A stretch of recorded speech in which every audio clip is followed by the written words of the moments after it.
What's going on? Welcome back to another Medium Man Live for this special edition. We got MEET2MARRY, the reunion for the second season. Man, this is a black tie event. As you guys know, GMT and his wife over there, they like to do things very special, very classy. So you know your boy had to bring out the best, you know what I'm saying? Because I don't want GMT showing me up with his nice, fresh suits. So yeah, brother. Shout out to GMT, man. We had a great discussion prior to the show. Brother, yeah, this may be good. The hype, you know what I'm saying? The hype that GMT put on this reunion, man. Hey, I'm still going to be blunt reacting, but I am excited to bring y'all this reunion, man, and we going to give a good reaction to it. And as always, I always appreciate the chat being here, man. You guys give so much input and insight into some of these conversations that we have. I wouldn't be able to do these without you all. So thank you for being here once again. Blessings to everyone in the chat coming through. We already got 34 folks in the building. Make sure you hit that like button. I greatly appreciate it. Man, it's going to be a good show, man. I already see it. Yeah, man, so y'all see, I ain't been wearing my glasses. I'm trying to test out some contacts, but I am getting some new glasses or whatever. And I went to this store, man. They have this store in Houston called it's like Sunglass Exchange or something, luxury glasses. And I was just looking for some nice frames. And this lady, she was like, this is how you know I'll be paying attention. She was like, look, she was like, try these on. And she gave me these nice glasses with like gold rims. And they were like tinted because I want some tinted brown ones. And she gave me these nice square frame glasses. I put them things on, looked in the mirror. I was like, oh, these is cold. I was like, man, these are amazing. And I looked on the side. I was like, oh, okay. I was like, Cartier. I was like, how much is these? That woman said $3,000, man. My hand raised up like I was about to swing on this woman. I was like, what you got me this? I don't want to drop these. I ain't trying to spend no $3,000 on no damn glasses. But they cold though. But I was like, what's the hell wrong with you, lady? Like, don't be putting these on my face. Like you know what I'm saying? Like I want to drop these and drop $3,000 on some damn glasses. Like, what the hell wrong with you? But anyway, that's me. So $3,000, no lie. But they were nice. I guess they had like actual gold. I was like, hey man, I don't need all that. I don't need all that. So yeah, they were nice, but not $3,000 nice for no damn glasses, man. I could put that money into EFT, re-up or something. So. But they were absolutely nice. They were almost swung on that lady, man. But thank y'all for being here. I see GMT already in the building, man. Already reacted. Thank you, brother. Thank you for giving me the update. We may be here for a while, man, if I have time, because GMT informed me that when they do the virtual catch-up from the reunion, it was a good show. I have not seen that one either. So hopefully we have time depending on how this one go. But you know how long these reunion reviews are, well worth it, of course. But I do have one video, and shout out to AD on Instagram. Man, you guys are definitely on it. You send me so much content, and I'm able to pick and choose what I want to address. And as I stated before, I don't watch Kendra G's show anymore, to get like, the little catch ladies, because you guys know I used to bring the catch up, and we will see, if this lady was a good catch.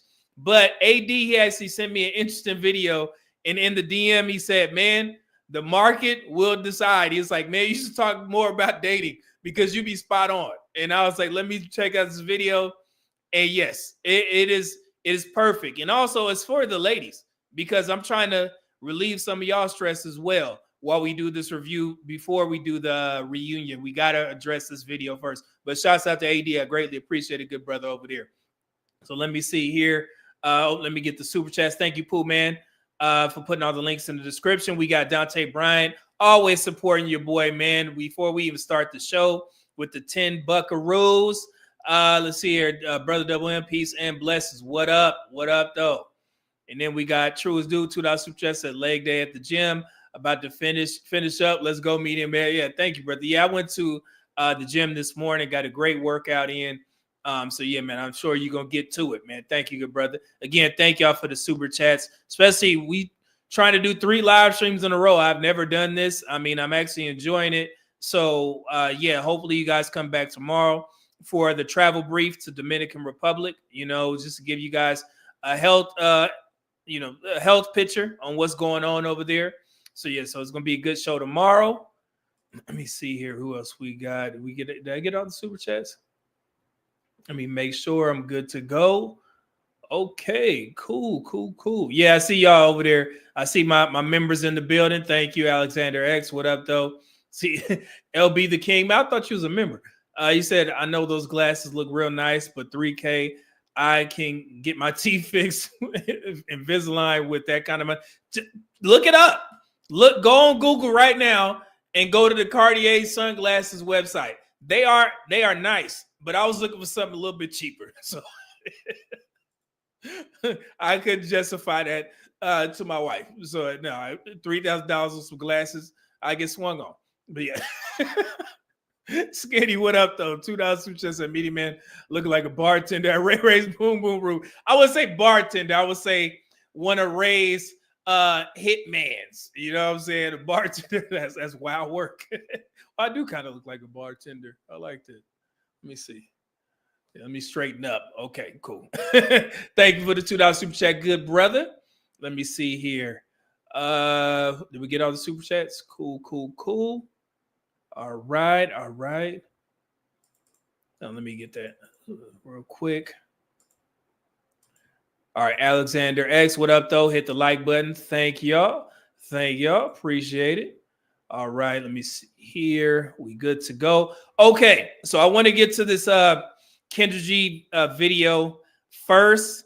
Let's get started. But yeah, this is and I want to be clear for all the ladies that's in the chat. I see Shay in the building. Hi, Shay. Good to see you here. Let me make sure I give her a shout out because Shay is a member. Thank you for being here. I greatly appreciate it. So I just want to be clear, for the ladies and for the gentlemen. The reason why I'm reviewing this video is specifically to lower the stress levels for both men and women. You guys know that I've been on a tirade telling grown-ass men to get out of women's comment section saying that they're going to die alone because of their preferences or their standards, as they say, right? So this video is just to reiterate that thought, okay, and my thinking process. We are reviewing this lady because I would like for men to get out of women's comment sections, okay? And the way that I can explain it is by using this visual. Okay, we're going to use this visual to what I'm talking about because you guys always hear me say the market will decide. If you are engaging with a woman and you say, and she tells you, I want a man that makes $500,000 a year. Okay, you look at her and you're like, okay, cool. This lady looks like this. She got this many buckaroos running around. That may be unrealistic, but I'm not going to sit there and argue with this woman and tell her that she's being unrealistic. Why? Because the market will decide. This video is a prime example of exactly what I'm talking about. Now, this woman that's about to be on Kendra G's show, this is her second time. And Kendra G put the video together where she did the flashback for herself. And let me just say this. For a 53-year-old woman, this woman looks good. She looks good, okay? 53 years old, she looks damn well for her age. But she has some preferences. Let's just see what we're talking about. So let's get to it. Fair use. Here we go. What you do for a living? I'm a real. Wait, hold on. Year 53. Here we go. So Crystal, Chicago, 53. What you do for a living? I'm a realtor and I'm a business owner. Okay. Yeah, you see this? This woman is 53 years old. She is well put together. She looks amazing for her age. Okay, let's continue. Do you have any kids? I have 3 boys, 3 grown boys. How old are your 3 grown boys? One of them is 30, the other one's 23, and the other one is 18. All by the same man? 2 different men. The youngest children are with the same father, and the oldest is with another gentleman. Okay, so real quick. So she should be an empty nester. She got 3 older children. The youngest is 18 years old. He should be on his way out of the house. 53-year-old woman, still looks good, takes care of herself. But the only thing is she's never been married and she has 2 different fathers for her children. So that may be some things that a guy can overlook because she's an empty nester and she still takes care of herself. Okay, so let's continue. Have you ever been married? Never been married. Okay. And should you make a certain amount of money? Here we go. Preferably, I would like for him to make a pretty good amount of money. Yeah. Mm-hmm. Okay. What's great to you? I don't want to say anything that's too over the top because the last time I did that went over everybody's heads. Okay, so I want to stop there before they get to the flashback. Now, I want y'all to pay attention to something. You see her calm demeanor, how she's very reserved. She's not being over the top, being boisterous and things like that. She's being very calm, right? I want y'all to see the change in energy from her previous interview to the interview now. Watch. This is good. Watch this. So, okay, what did you say the last time? The last time I said I wanted someone that was a millionaire. She said she wanted a millionaire last time. Watch it. Why don't I remember this? Okay. What about money? Do we got to make a certain amount of money? Look at her. I personally, myself, I want a millionaire. Myself. So 7 figures. Now, real quick, just off that interaction alone, do you see her energy? She's got a little bit of sass in there. Like me personally, I want a millionaire. But fast forward to the interview that she just did, calm. I'm hey, I'm chilling. I just want to, I'm softer now. But she was, hey, the energy is different. This is good. 7 figures. So I'm assuming, let's stay here for a minute. I'm assuming you date millionaires. I've worked at the stock exchange. I've been around millionaires my whole life. So. That's not what I asked you. That's not what she asked. I've dated millionaires as well. Yes. Okay, so she said she dated millionaires right now. And remember I told you guys a lot of men and women try to win on both ends. And that's the reason why I say win on both ends is because when Kendra G asks these women, have you ever dated these types of men? They'll say, oh, yeah. And then Kendra G will respond by saying, well, what happened to those guys? Well, they just wasn't doing this and I just didn't pick them, and that's her essentially trying to win on both ends instead of accepting the fact that, yeah, you may have been able to sneak in with a millionaire, but he just didn't see you as valuable enough to marry. But they don't want to say that because that makes them look bad by saying I was able to have a situationship with the millionaire, but I wasn't able to lock one down.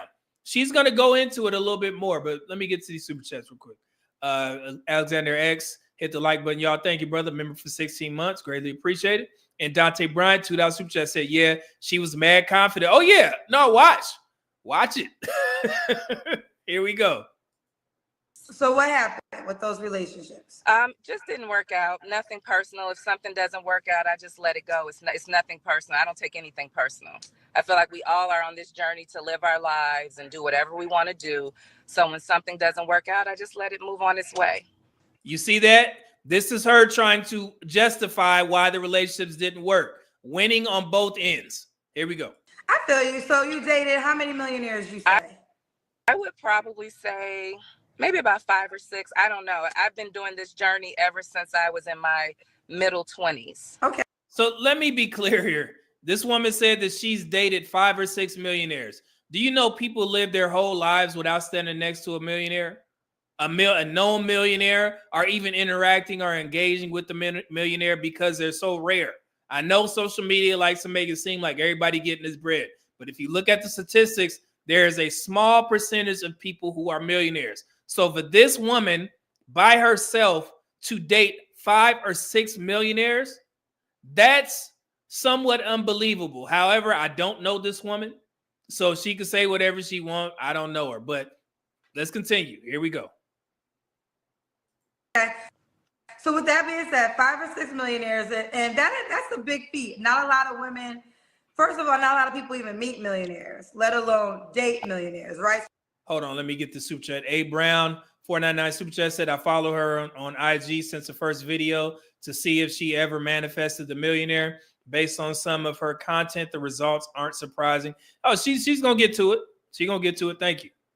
So if you dated 6 millionaires, what was the issue with any of them that could not go long term? A lot of times I think when you're in a certain caliber inside of your life, you have the option to move around and do whatever you want to do. And at those particular times in my life, I was a lot younger. I didn't know what I had sitting in front of me. So I probably wasn't taking my exposure as seriously as I should have at that time. So now that I'm a much more mature woman, if I get my run again, I'm definitely going to take advantage of that. So real quick, what she just explained was her wasting her pretty. Because again, and I want to keep saying this, this is an attractive 53-year-old woman. So I'm pretty sure when she was younger, she was far more attractive. Well, I won't say far more attractive than she is now. I would say that she was probably in her prime back in the day.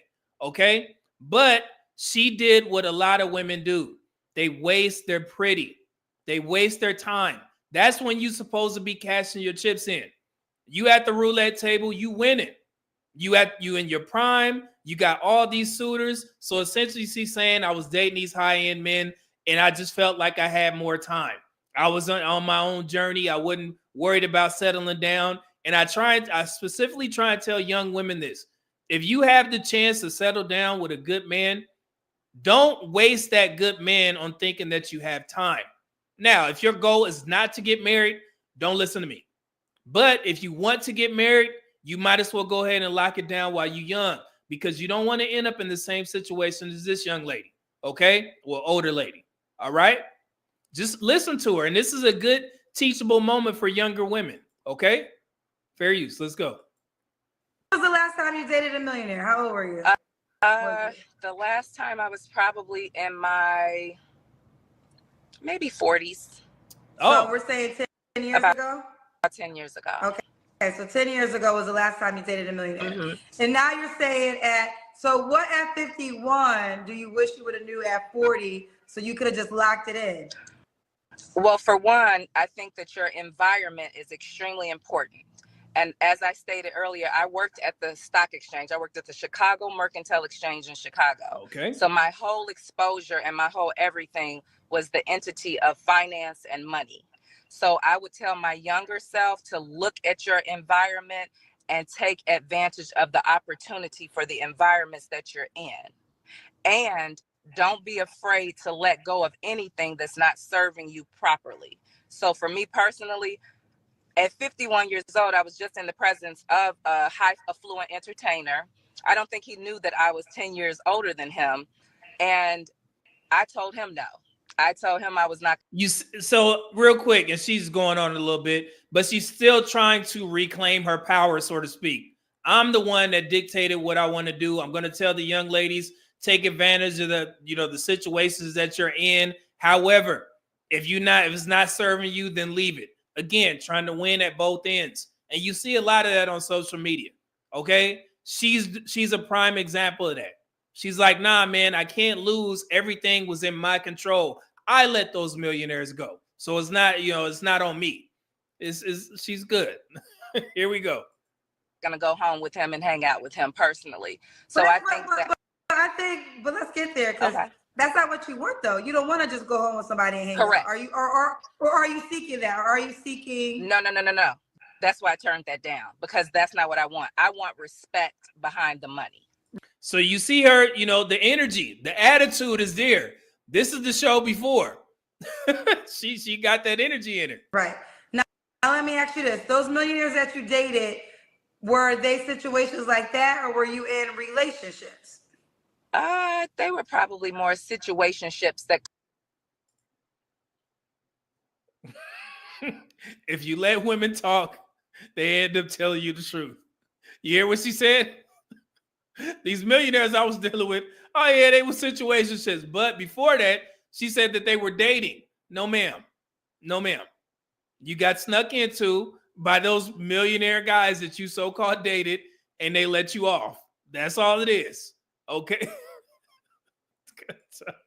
This is hilarious. Could have turned into relationships had I taken my environment seriously. See, they're the win at both ends. It was situationships, but if I would have took it serious, then I could have had them guys. I could have married them guys. She's trying to win, right, in the public eye. But we know what it is. This is crazy. Sorry for stopping it. So you think, so the reason it wasn't a relationship was on your accord, not the guy's accord? I would probably say yes, because I think that we have the opportunity to lead the situation because we have the power in the situation. No. I disagree with that. And let me tell you the reason why. And this is why I'm asking you, because like you, I live in a world of men who are fluid and have money. Okay. Okay, so before Kendra G gives her spiel, let me just say this about Kendra G. You remember we did the 0 to 30 ranking scale? Kendra G, she always tells people, I make a lot of money. I'm around very affluent men. So that means that Kendra G, not just simply going off of her looks, I'm talking about the dating pool. She is in the 20 to 30 category where all the affluent, single and readily available men are that may be looking for marriage. She's in that pool of men. Kendra G has not been able to lock down one of those men from the 20 to 30 category. So yes, she can't speak from experience because she's around those guys, but the ultimate goal, just like this woman here, is to get one of those men to marry her. So when we hear older women who may have a little bit more money talk like this, like Kevin Samuel said, the ultimate goal is marriage. We don't count engagements. We don't count dating, situationships with these types of guys. Are you able to get one of those men to marry you? And if no is the answer, then that's all you got is experience. Experience with those guys. Okay? Is that fair? And I want the ladies to hear me very well. The same thing with the guys. There are men 20 to 30 category, but you may not have any people skills. You don't have any character. And you can't lock down the type of women in your category. It's the same thing for women. Okay? But men tend to figure out where they land early on. It's simple for us. We like, oh yeah, this is my lane. I'm going to stick to it. Until you put $1 million in his pocket. Then he's like, yeah, let me go ahead and get out there. So yeah, so let's continue. Fair use. The biggest thing that I have seen is a lot of them do not want to become husbands because it doesn't, in their mind, it doesn't make a benefit. Now, we could challenge that disbelief all day long. Okay. But now, of course, there are millionaire men who are married. And so I'm not saying that all men that got money do not get married. But I think even in your own experience, this is why I was asking you about your experience. Okay. If you dated 6 millionaires and they were all situationships, would that not be a sign that these were not men that were trying to settle down and become a husband, or no? Let me say this. Kendra G is absolutely wrong. And this is where women try and villainize men who make a lot of money. Did y'all know in the United States, 86% of millionaires are married? 86%. 65% of those millionaires are still in their first marriage. So no, millionaire men are not out here running around sneaking and creeping to the point that their wives are leaving them. They have a way higher marriage rate than any age or race demographic in the United States. Look it up. 86%. 86% of millionaires are married. 65% are in their first marriage. And this is where women go wrong because they try and villainize men who make a lot of money. It's a lot that come with these guys. They're going to have an attitude. They're going to think, they try and boss you around. No. Just like Kendra G said, she's in that category of men who have money. Guess what? Your boy is too. Okay? So I know how these men move, and I know that they are married. There it is. So women need to stop this foolery trying to make it seem like you're going to have to deal with a lot of shit. You're going to have to deal with a lot of shit with any man or any woman. Don't just relegate it to men with money or, the same thing with people trying to do with tall dudes. Like, but bro, no, it's tall dudes got game too. Short dudes got game too. Short dudes can run you off, just like a tall dude. So it is what it is. But don't put that stigma on millionaire men and women or whatever. The majority of them, the overwhelming majority of them are married. That's why y'all come here. Okay? so I can give you the accurate statistics instead of sitting there just, spewing off some foolery. Okay? 86%. Let's continue. Well, for me, as I stated, I think that when I was in my youth, in my prime, everything was at my footsteps, but I didn't realize it. Okay. So had I understood what I was in front of, I could have made the relationship work for me. That's I could have controlled that relationship for me. So you can't, where those men at? I mean, they still Yeah, alive. where they Why at? can't you go back to those guys at that Oh, point? they were once at the stock exchange. I'm not in that environment anymore. I'm an entrepreneur myself, pursuing my own dreams, my own goals, my own aspirations.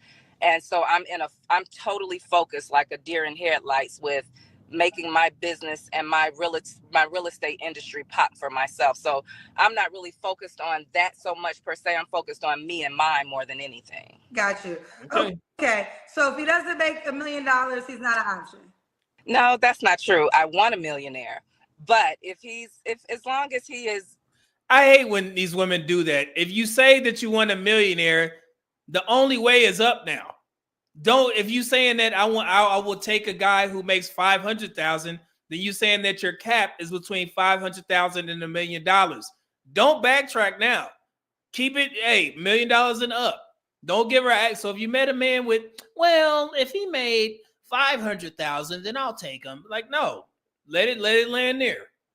Stand on it. Dante Bryan, $5 super chat. Yeah, they have to marry. They have to marry if they want to move up in their profession because their employers and colleagues, it shows them to be responsible. Yeah, and that's one of the main reasons. One of the main reasons. All right, let's continue. What is the bare minimum there? Because if you want a millionaire, I'm assuming 100K would be too low. No, I would probably say at least maybe 200. You see, around that much. You see what she did? And nah. Now she's saying 200,000 after things started to get explained. Nah, leave it at $1 million. But you see what she said? I want $1 million man. But her energy was way higher than what's going on right now. Now she's smiling. You didn't see her probably smile once during that little car interview. She was very, hey, I'm standing on it. $1 million. This is what I'm worth. I dated him. Now she chilling. Got her hair down and everything. Put on a little bit of makeup. What older women wear? Some rouge. Here we go. Oh, man. It went all the way left in the comments and all this stuff, because that was my take on it. But for me, I don't think it's hard to find men that are well established. I think it's all about where you place yourself and what you want in life and the energy that you're attracting to yourself. So I don't want to necessarily do that again because I don't want to have to be bothered with all of that. But she's like, it was a bother to date these millionaire men. It was such a bother. Oh, I missed some super chats. I don't want to deal with that anymore because yo, so what up though? $5 super chat said around millionaires your whole career, yet they never married you, and that's always the story. If for Street $5 super chat said if she has had that many millionaires, she needs to play the lottery. What up, media man? In chat. Yeah, man. Keep telling folks. Cash some chips in, ladies. $20 super chat. Brendan, what up though? What percentage of men are millionaires? You're eliminating a large portion of the male population. I just don't see how that makes sense. And you know what's funny? Kendra G has never explained to any of her guests why she gives them pushback when they say they want a man that makes a shit ton of money. She has never told them why we try and tell these women, hey, you should lower, your money requirement because it may be tough for you to get that type of man. So we're telling you to lower your money requirement so you can find a man to marry. Nobody is telling women that, we don't tell you this to make it to be mean. Okay, let me just say that. We don't tell you to lower your money standard to be mean. We're telling you because we know just by looking at you and your situation, you probably not going to get that. Is it possible? Yes. Is it probable? No. So the nice way that Kendra G likes to do it is, let me just explain. Have you ever dated those men? But I'm going to tell you, look, you are 53 years old. You can find a man 53 between 53 and 70. He going to think that you a princess. He going to take care of you. Okay? And you pretty enough at 53 years old to get exactly what you want. But if you keep this requirement of $1 million or even $200,000, you ain't gonna never find that. And that's just being perfectly honest. And I ain't trying to be mean. I just want to see you win. And I'm talking directly to women like this. This woman is attractive. Okay, she in shape. Her kids out of the house. You can find a man. But as long as you keep that $1 million, $200,000 standard, hey, slow singing and flower bringing. Okay? And like I said, listen to your aunt. Nobody is trying to be mean to you. We just want to see you win, because there is a pool of men that are suitable for you. Stop trying to shoot for the stars and miss the dudes that's walking, around you. Okay? It's that simple. If a millionaire come around and he like, yeah, I'll get, I'll give you a shot, then go ahead and take it.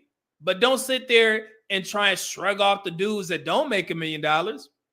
Because Lord knows the Black community needs the help with people getting married.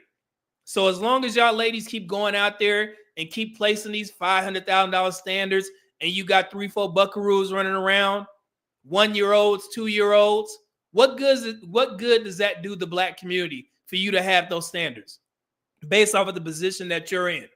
Our marriage numbers ain't gonna never increase if y'all keep walking around with this foolery. Okay? So that's why we tell you this stuff, and that's why we give you pushback. Want to see y'all asses win, and you get offended. I'm worth more than that. The market will decide. Okay? Malik, $5 super chat said, checking in, looking very distinguished, bro. We appreciate that, brother. My man Malik with the $5 bomb. Man, good to see you here. It's certain names that I'll be looking for in the chat so we can get to these reunions, and Malik is absolutely one of them, man. We had a good time. Malik like them big boned. Let's get to it, man. Here we go. Definitely someone that's very well established. If that's good enough. I don't want to put a number on. That's fine. I guess if I can ask you a few questions. Of course. Have you ever dated a millionaire? Yeah, because I used to work at the stock exchange. So that was my environment at that time. So after I worked there, I understood, that you place yourself in environments. It's your network is your net worth. So if you place yourself in the right environments, then your exposure is there. So that was my exposure.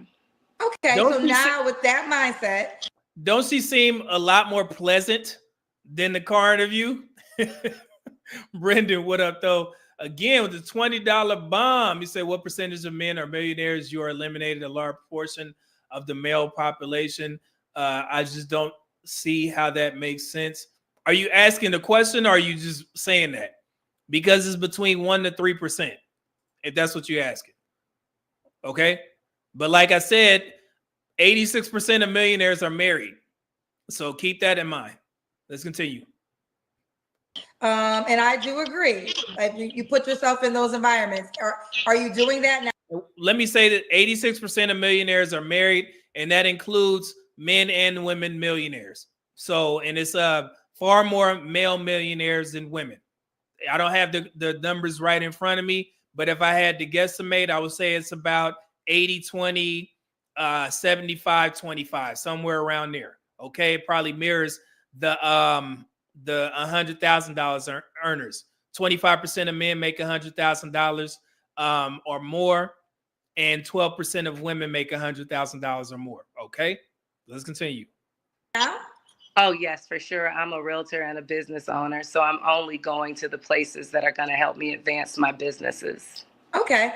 So are you, when you meet these men, because I'm going to tell you right now, I do actually, and I know it to be true. I have millionaire men that do watch the show, but if you're in the face of one, and this is important, are y'all like communicating? Is he asking you out on dates? I would say, yeah. I'm not just going in, I don't want anybody asking me about you know, what I make. So I'm not going in the door doing that, but I'm in the environments where I know that that's where my surroundings are. So, I mean, it's pretty much so that that's just what it is. But, you know, I don't go in the door asking anyone, you know, how much money do they make? I think that that's no, I get that. I wasn't asking. No, Pac-Man, it's not 68% that are it's 65% in their first marriage still married. 86% of millionaires are married. Y'all got to look at the most recent statistics. Forbes did a article on it. Capital Investment Advisors did an article on it. So yeah, no, it's not 68%. Okay, let's continue. I guess I was asking, since you're in these circles, are these men approaching you? Like, since you're in, okay, so you're dating right now. Yeah. Okay, I'll move on. I guess I just want to kind of get whatever the minimum is. So you said a millionaire before. If a man made less than 200K, is that too low? No, because in all honesty, Kendra, it's not. I mean, it is what a person makes, but it really is what a person does with the finances. No, wait, let's go back. Hold on. Wait. Asking anyone, you know, how much money do they make? I think that that's no. I get that. I wasn't asking that. I guess I was asking, since you're in these circles, are these men approaching you? Like, let's do it again. Okay, so you're dating right now. Yeah. Okay, I'll move on. I guess I just want to kind of get whatever the minimum is. So you said a millionaire before. If a man made less than 200K, is that too low? No, because in all honesty, Kendra, it's not. I mean, it is what a person makes, but it really is what a person does with the finances and what they think of you as a woman. So, yeah, I think with 6 figures plus, I think that you could probably handle doing nice things and encouraging your woman and stuff like that. So, yeah. Okay, they want me to ask this question. Are you currently dating a millionaire now? No, I'm not. No. Currently, right now, I'm just moving around throughout the city. But I mean, it's not like that's not my environment, because that's where I place myself. So I can say yay or nay to one. It's my option. I mean, you know. Woo! Okay. She think it's still in her control. That's essentially what she's saying. But what just happened, ladies and gentlemen? The market decided. After she left Kendra G's show the first time, she went back out there with the high standards of a millionaire, or $200,000, right? The market said no. And where did that leave you? Right back here. Just like Thanos said. So yeah, that's why I tell guys, get the F out of women's comments telling them that they're going to die alone. Stop hounding them about their standards and the type of men that they want, and you got to take me to $500 restaurants on the first date. Shut up. The market will always decide, and in turn, that will relieve a lot of stress on social media from the ladies who get pissed off at the men coming, you know, under their comments telling them that they're gonna die alone. Okay, so I'm trying to help on both ends. You can have any preferences that you want, but just like this lady, the market will always decide. So no matter what I say, no matter what the men that are stupid enough to be in your comments and telling you that you're not gonna find that type of guy, it don't matter. The market decides. The market is men. So if you got a gang of ladies telling you, hey, yeah, you right, girl, you need a millionaire guy. Cool. You're not trying to marry a woman. You're trying to marry men. So if no men are accepting your offer, which is essentially why you're on this show, I'm presenting myself to the guys who may be millionaires. Do you want me? The guys watch the show? No. What does that tell you? Lower your money requirement and get your ass married, especially for the Black community and especially for Black women. Okay? So that's why we have these conversations. Ain't nobody trying to shame your ass. Just start listening for a change. Shit. All right. And thank you, AD, for sending me that. And I'm sorry, guys. I ain't trying to get passionate, but yeah, let me fix my, yeah. So hopefully that makes sense, man. I'm trying to help y'all out. And like I said, man, when I try and give y'all practical information on this dating shit, man, ain't nothing cookie cutter. You know what I'm saying? I'm not going to sit there and try and tell y'all, yeah, it's supposed to be like that. No, man, y'all know the game. We ain't stupid. Sometimes you just got to get out of certain spaces to understand what's actually going on in the real world. Okay? And this lady need to touch some grass as well. Get rid of that damn requirement, which she did eventually. And now she's going to get back out there. And also start looking, lady, 53-year-old woman, attractive. Start looking at men who are your age and up. Like I said, between 53 and 70. You find you a 70-year-old man who retired, did well for himself, got a house. That dude going to take care of you. Okay? It's easy. I know some old dudes is doing very well, and you would actually be a catch to them. So if your dating range, I didn't get a chance to finish the interview, but if her dating age is lower than 53, raise it up. Raise the roof. All right? Trying to help you out, man. Get your ass married. All right, let's get it. All right, well, let me see here. Yeah, but I can't wait till I start doing my dating show. They'll be mad at me. Pooh Man, what up though? 2000 just said, Medium Man, is there a vaccine for Revoidia? See, Pooh Man, you gonna have Revoidia after me. And I told y'all this. Every time y'all bring up Revoidia, you know what I'm saying? She probably, lurking by a stone gargoyle like Batman. I'm just waiting for my time. I'm waiting for my time to swoop in and cuss Medium Man out because of Pooh Man. So see, and Malik too. Yeah, y'all. Both of y'all trying to swoop in. See, that's what she doing. That's what she gonna do. All right, man. Let's get to the main event. Again, shout out to GMT for putting this together, him and his wife, and all the contestants. And before we get into this video, if there are any people that were on the show and you're coming in here with the attitude, why is this dude reviewing this? Because we use these as teachable moments, educational purposes only. And before you get offended, understand I'm only one guy.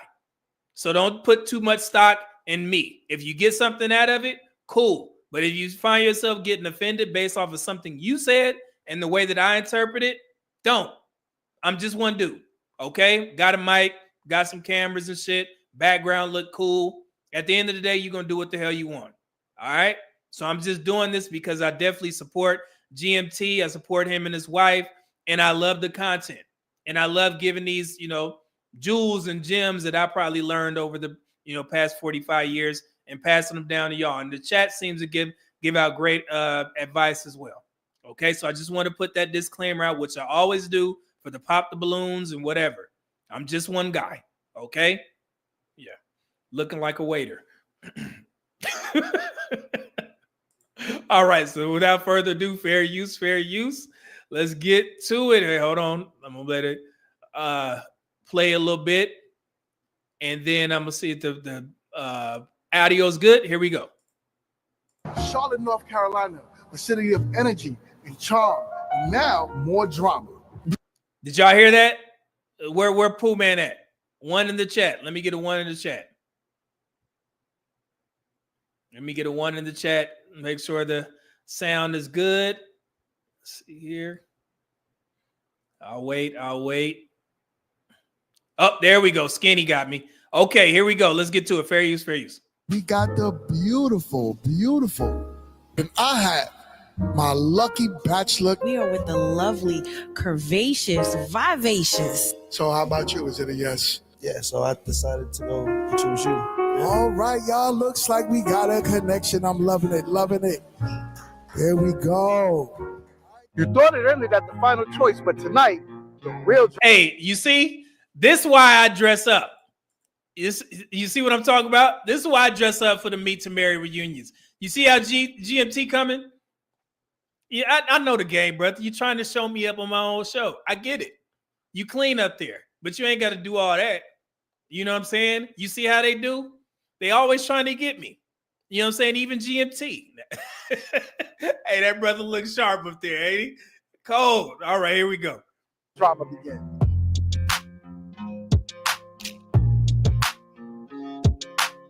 Hey.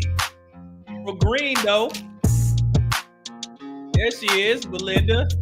Tonight, secrets are spilled, receipts are pulled, and some decisions may be undone. Oh, cowboy. Oh, I remember that dude. He was dressed like Bill Cosby on the other show. Remember that? Yeah, he was cool though. This season gave us love, heartbreak, Nice and some unforgettable twists. There she is. Candace. Uh-oh. Deja. I love you, Deja. Y'all don't know nothing about Tony. Just me. Yeah. Oh, y'all don't know that. Oh, sorry. Brendan, $10 super chat. And all while she's out there with high standards and not getting what she want, Harold Baines is still hitting it for free. He was an MLB designated hitter, by the way. You see, wow. Oh man, wasn't he a commentator on ESPN baseball? Yeah. Okay, here we go.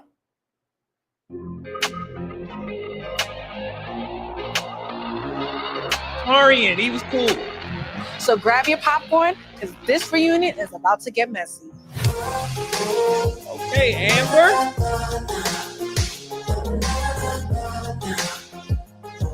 Victoria. Hey, that's the one that Low matched with, I think. Yeah, Low. Jesse. That was she was very attractive. This one right here, I remember her. Yeah, okay. Welcome to MEET2MARRY, the reunion. Nice. Okay. Same host. Hey yo, where's Low? What happened to Low? Low didn't show up. Oh, you sucker! Hey, that's my guy. My guy, Low. Let's see here.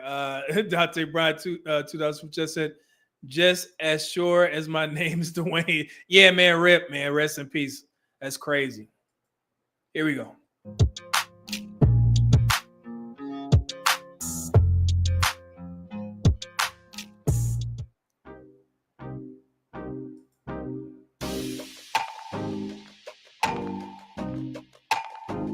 Hi y'all, this is Jessie.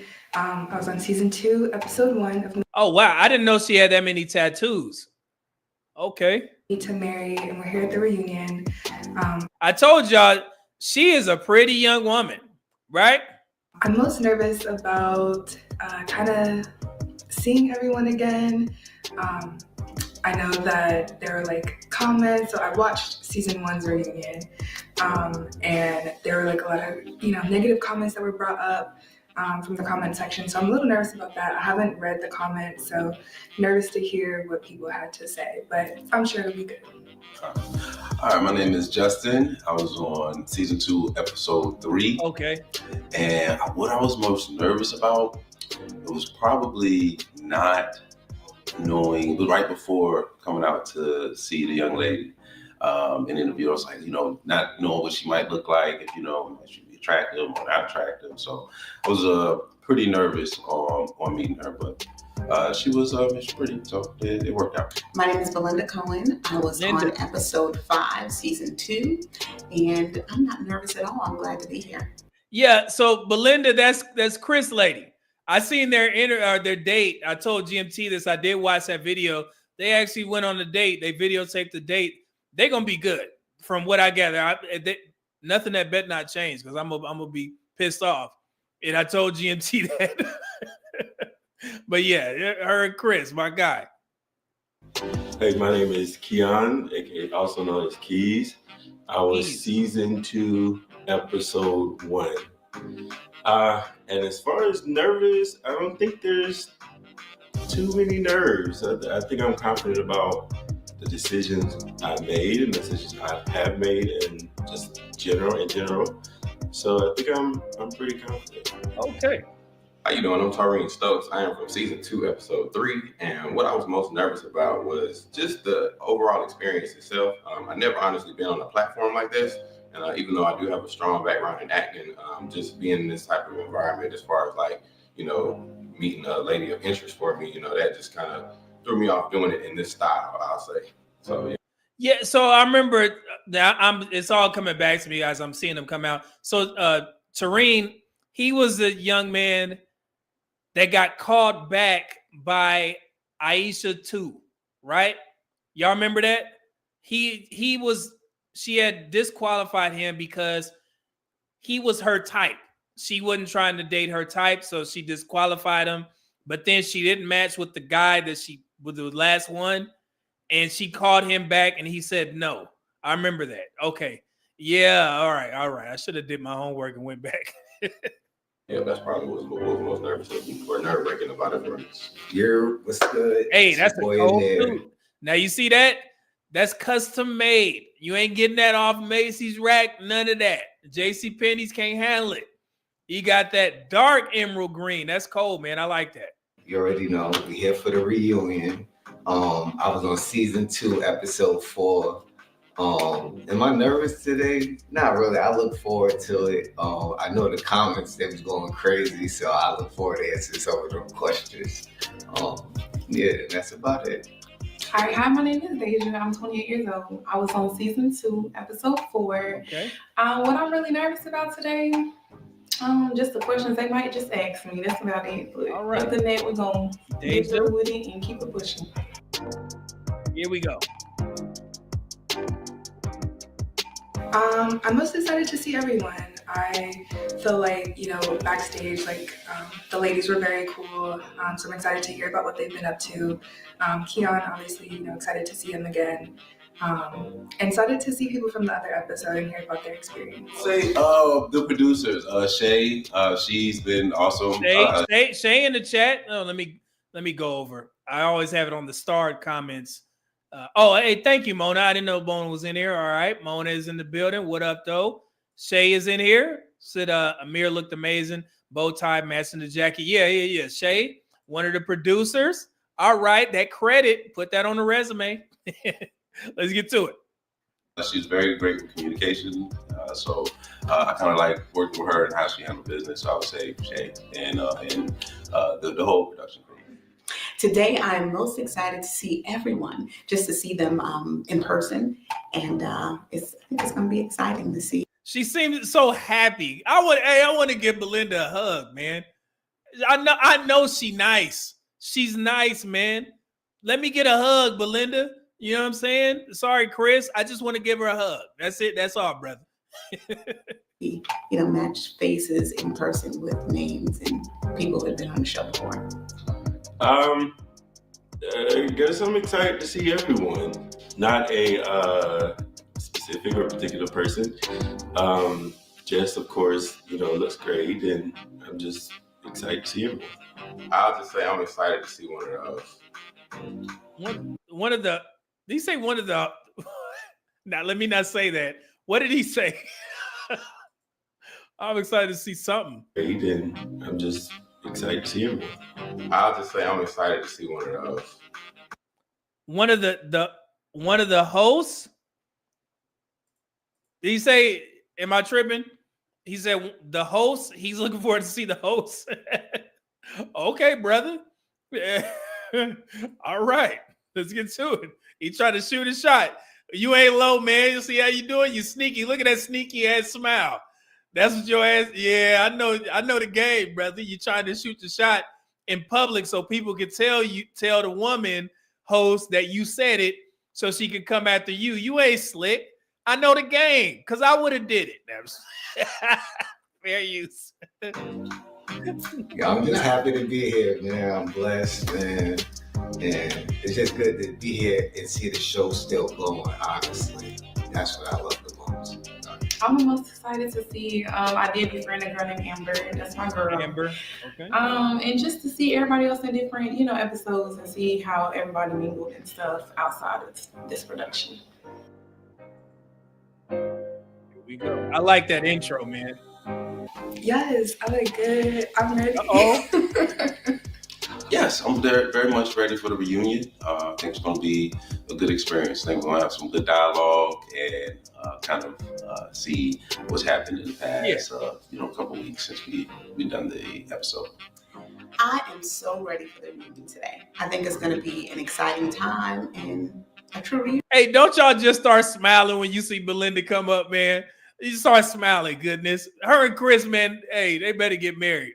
Let me know the registry. You know what I'm saying? I got you. So, yes, I'm excited. Absolutely. I am ready for the reunion today. Again, sort of, speak about things and talk about things. So yeah, I am. Absolutely. I'm looking forward to, catching up with everyone, seeing how everyone's doing, and just making new connections and, possibly looking for new opportunities. Absolutely. I am ready for today. Yes, I'm ready. Don't I look ready? But yeah, of course I'm ready. Let me just go ahead and compliment everybody, on the show for, coming dressed very well. No complaints, man. This is amazing. Love to see Black folks doing this, man. Shout out to GMT and his wife, man. Wow. They all came dressed to impress.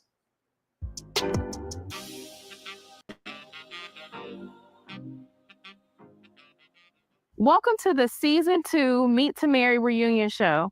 I'm your host, Tanae, and tonight we're going to dive into all the twists and turns and moments that made this season unforgettable. Who's still feeling the love? Who's here to spill the tea? And who still has some feelings that may be unresolved?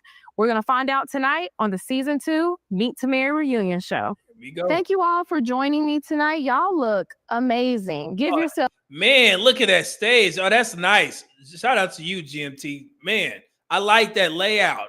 That black. Oh, that's cold, man. I like that. That was a hand for being here.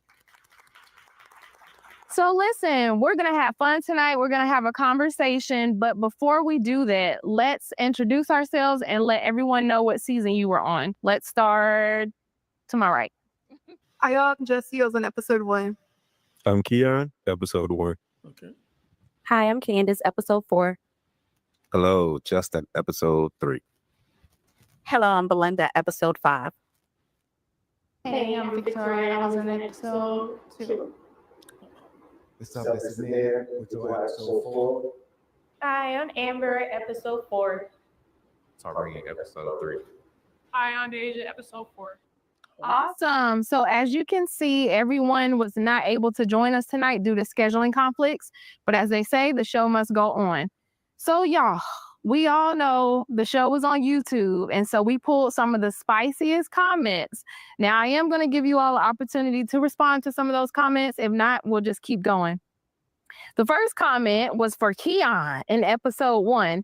King Mark 422 said, when you wait until you're 40 to finally decide to have children, you put yourself in a bind. Finding someone in your age range without children is difficult, and most of the time you have to go younger, and compatibility may not be there as it would with someone in your age range. How do you feel? Nah, somebody hating.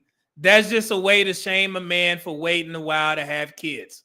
And I didn't even let him respond because I'm pretty sure he's going to respond to this. Because they're trying to give him a lose-lose situation. When you get old and you don't have kids as a man, you ain't going to find a woman that ain't got kids, so you might as well get one of them.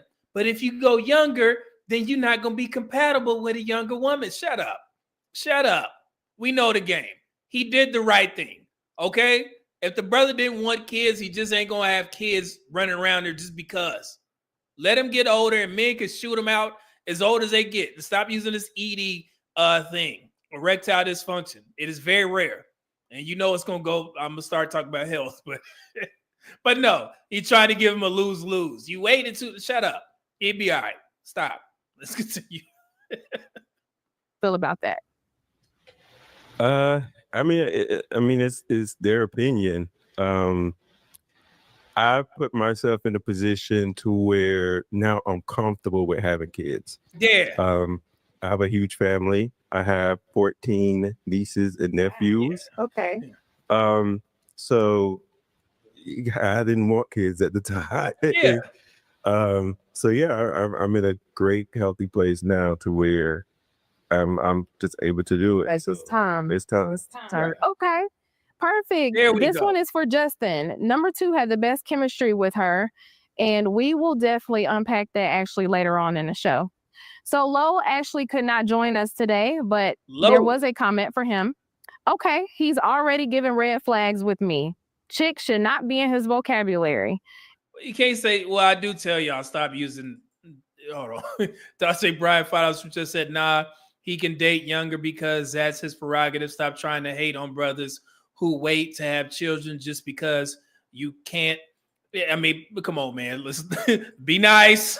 Be nice. But nah, man, let me just say this. And this is for the guys.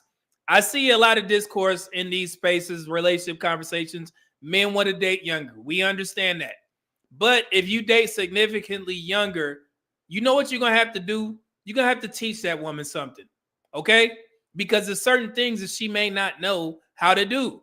That's just a risk you run when you date a younger woman. So don't get offended when she starts to act young. She looking at your ass to teach her. Okay? You supposed to be the one with the wise counsel. If you the older guy and you getting a younger woman and you get annoyed that she don't know old woman shit, that's your fault. Teacher, you got to have a little bit of patience with a younger woman, okay? You supposed to be the wise one. And a lot of dudes overlook that. You get pissed off when a young woman do some shit out of pocket. She ain't been here that long. She don't know what the hell going on. You got to tell her certain things. Hey, man, don't be, yelling out at other dudes just because you know them. I'm right here. You know what I'm saying? You got to teach her. It is what it is. And ain't no grooming. It's just the fact that she ain't got the experience. So if you ain't ready to take on that responsibility for a young woman, get your ass out of there and go find you a mature woman.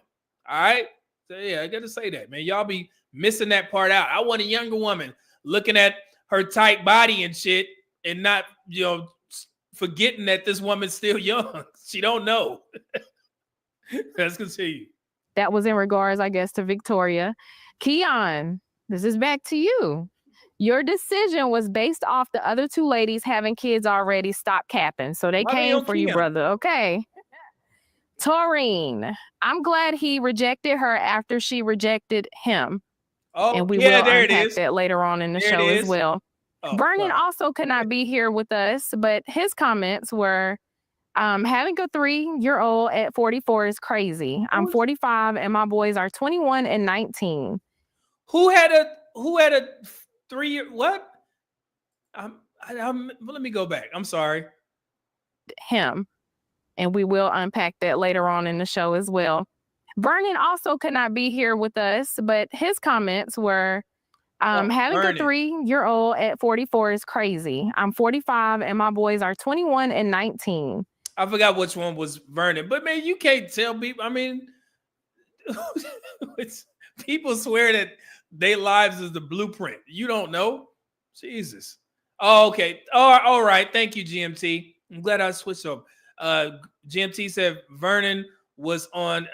Okay, yeah, Aisha's episode. All right. Okay. Cool. Thank you, brother. Here we go. Do you feel like there is a double standard on age as a... Oh, yeah. Right. Big Vern. That was my guy. I like Big. Oh, that's who missing. Big Vern. He was cool as hell, man. Hold on. Now I'm mad all over again, GMT. Big Vern ain't there. God dang it. I knew it was something. We need Big Vern. As it relates to when we have children and when men can have children. Does anyone want to actually comment on that? No? I don't think it's a double standard.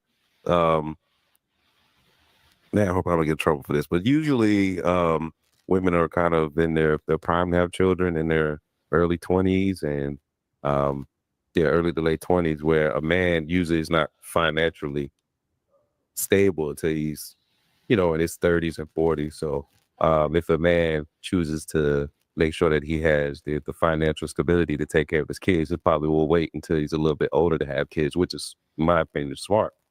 Yeah, and that's actually true in the Black community because Black men tend to wait until they're older to have kids. Black women tend to have kids when they're young.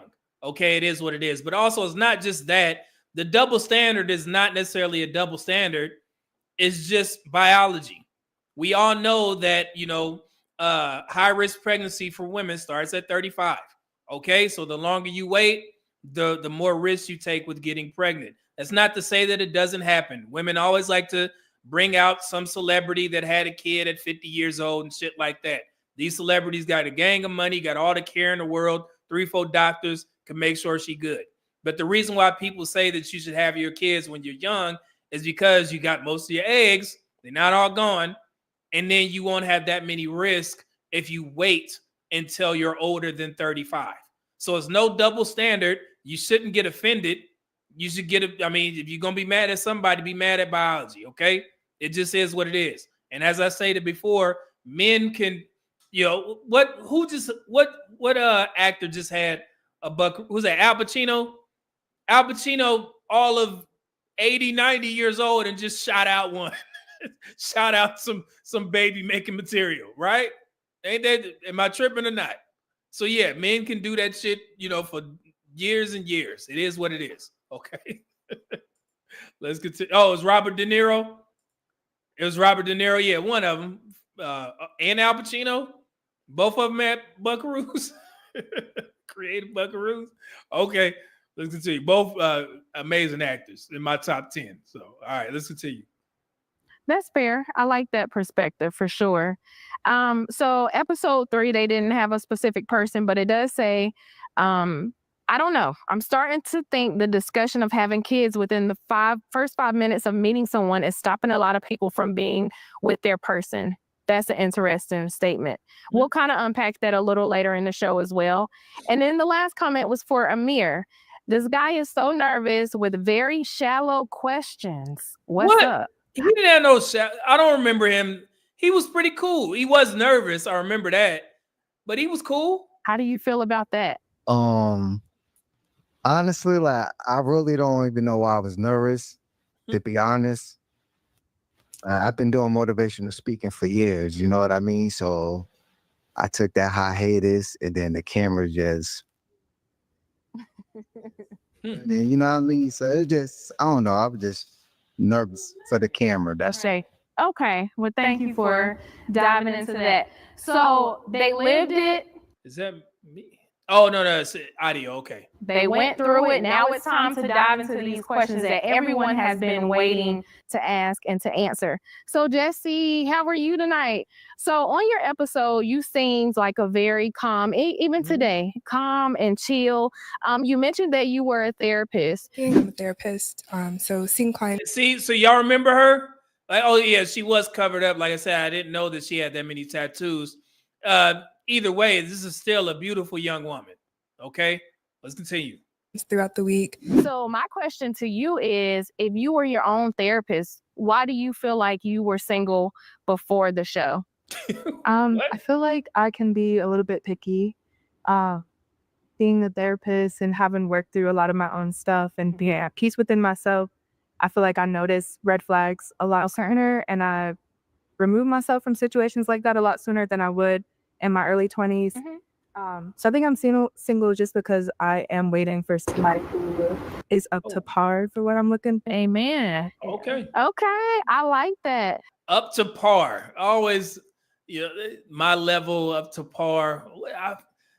I mean, the quantifiable. I'd be wanting to ask more questions. What is your level, and what does a man need to have to reach that level? Like, yeah, I don't know. I don't know. All right, let's continue. So, Keon, I have a major question for you. I went on a lot of dates, and I don't think I've ever had anyone ask me, do you have credit cards?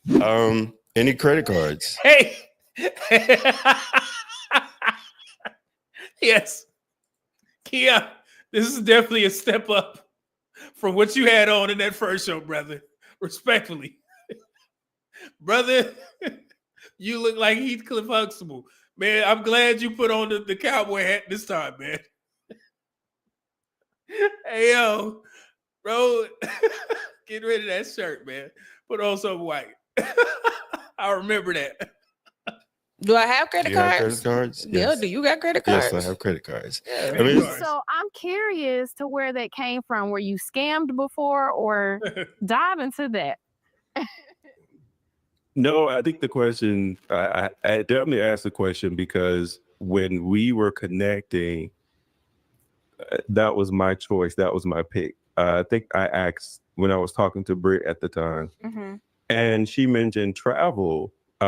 So when you travel, you have to have credit cards. You have to Oh, have, okay.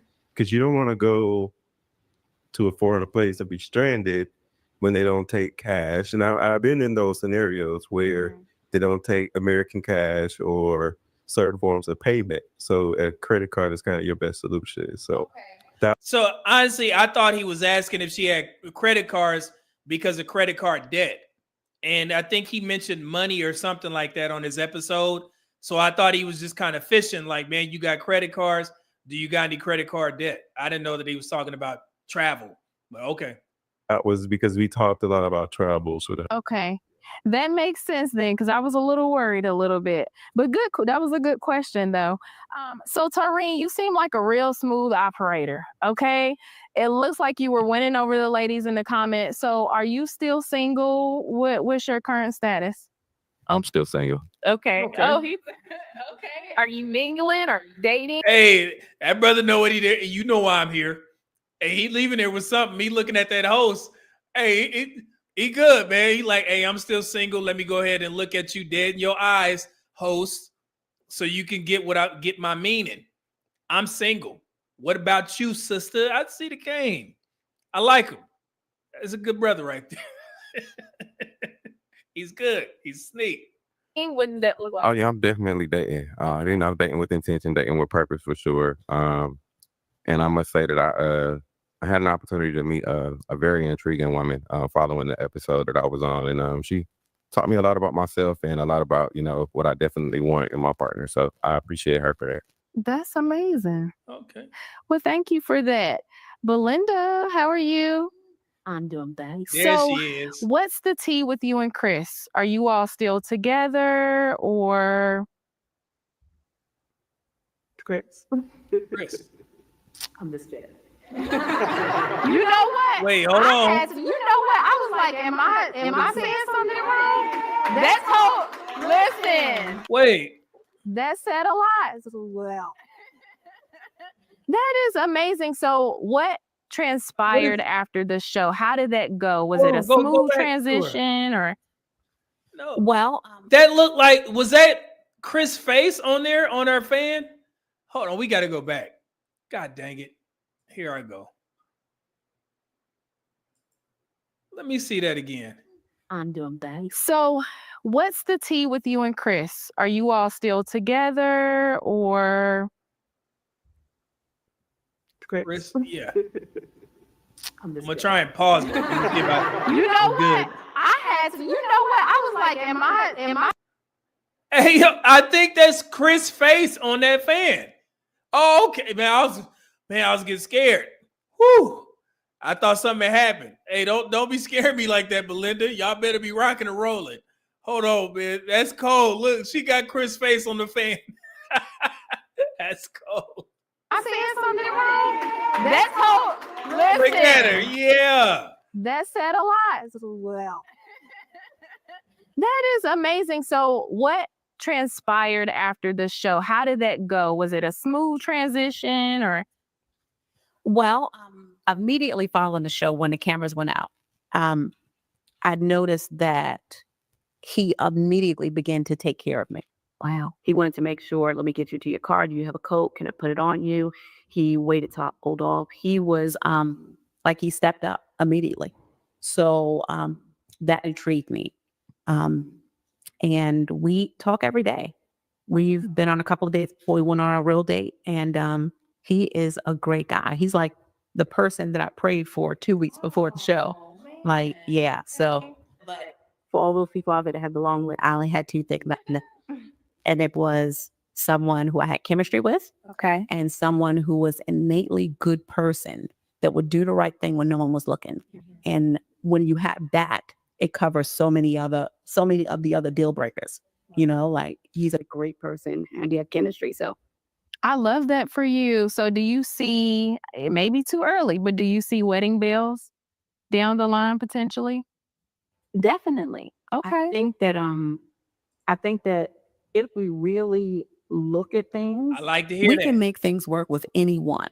We just have to learn to compromise, right? And know that everyone is not perfect because we're not perfect.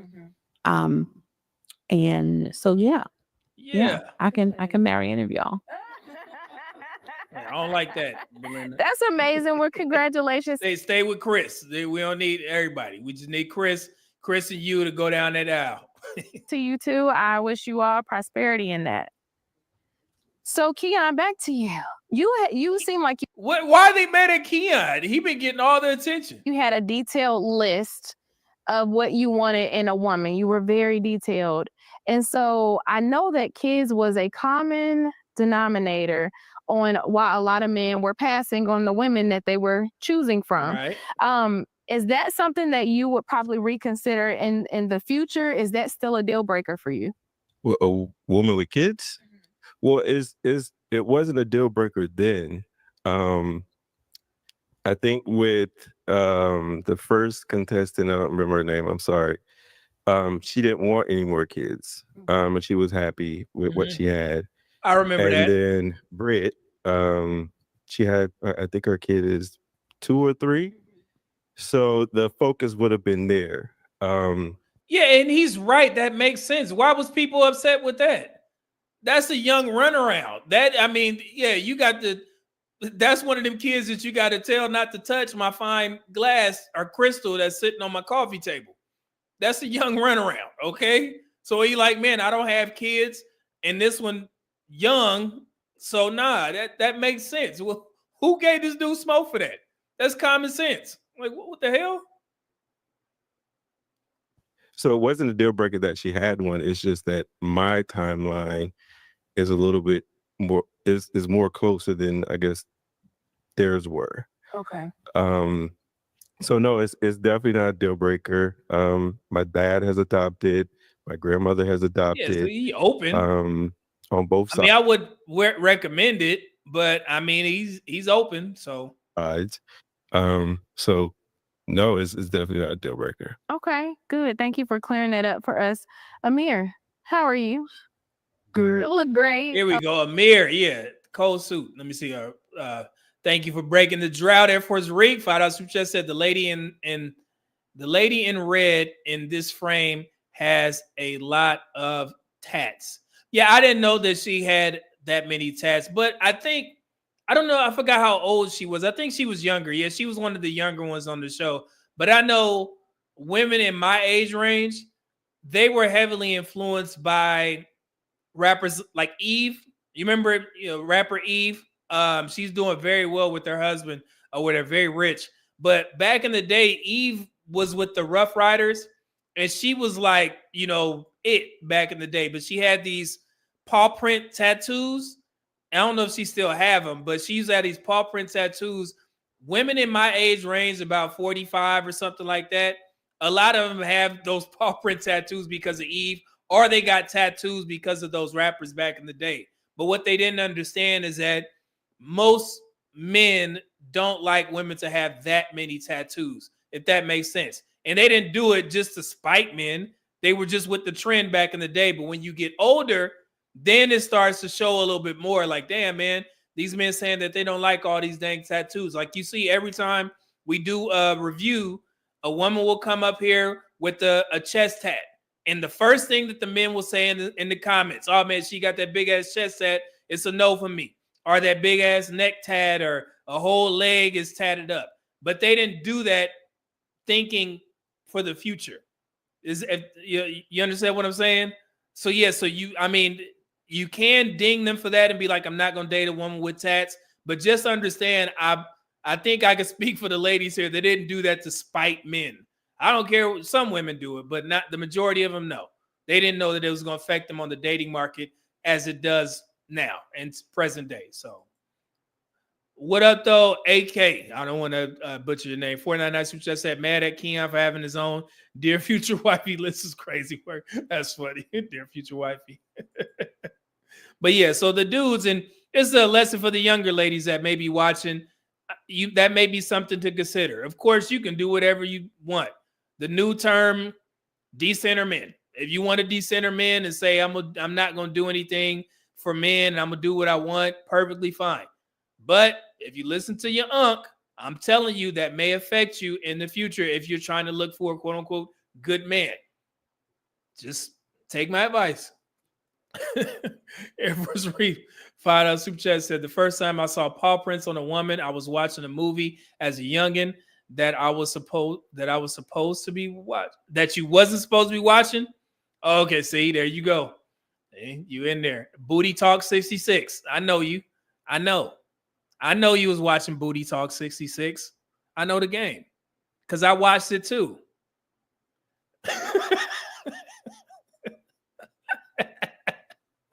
Let's get to it. Fair use. I love the beat. You were one of the fan favorites in the comment section on YouTube. You had it lit. A lot of positivity. So have you and Amber been keeping in touch? What is the current status with that? How did that happen? How did that work? We went on a date. Wait, before I get into this, because GMT gave me some insight on this. I haven't heard it, but wait, let me get this so I can just listen to him. Dante Brian $5 just said, Keon shouldn't have to explain himself. They think brothers are just supposed to accept anything. Yeah, man. And I mean, it's a show, so I get it. But at the end of the day, Keon gonna leave the show, and he gonna do whatever the hell he wants. So let's get to it. Here we go. After that, it was a wrap. Wow. After the movies, it was over. I can feel a little tension, I'll be honest. I was sour because I felt like I wasted my time a little bit. Oh, and you just like, I don't know, like she made me jump through hoops and stuff. Man. Why would you say that? You mean as far as taking her out, jump through hoops? Yes.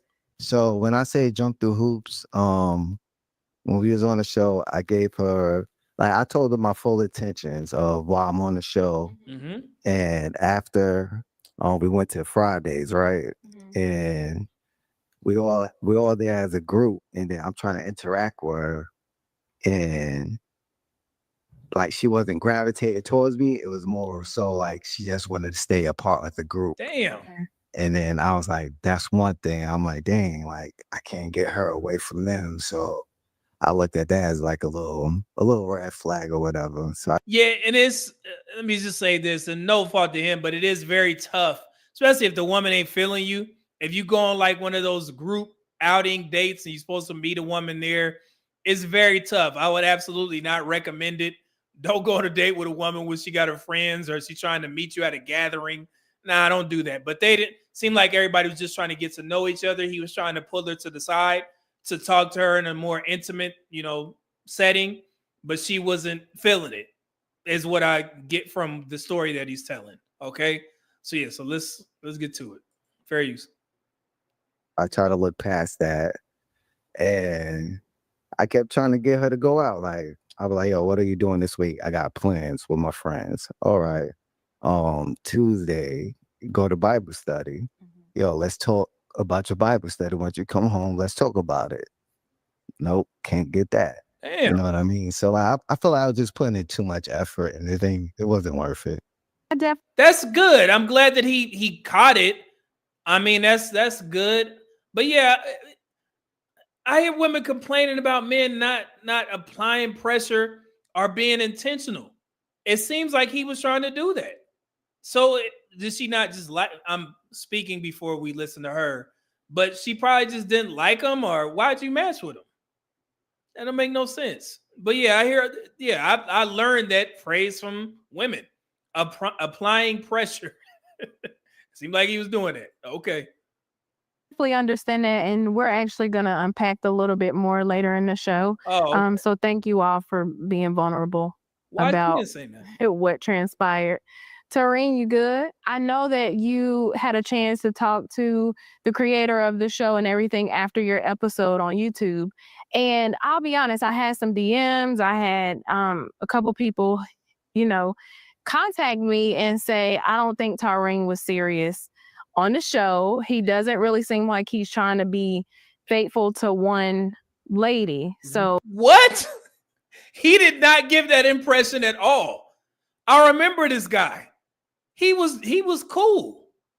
What are they talking about, man? They what? Because as a parents, they think that he like that. Nah, man, he carried himself very well. I was actually impressed by this young man. What?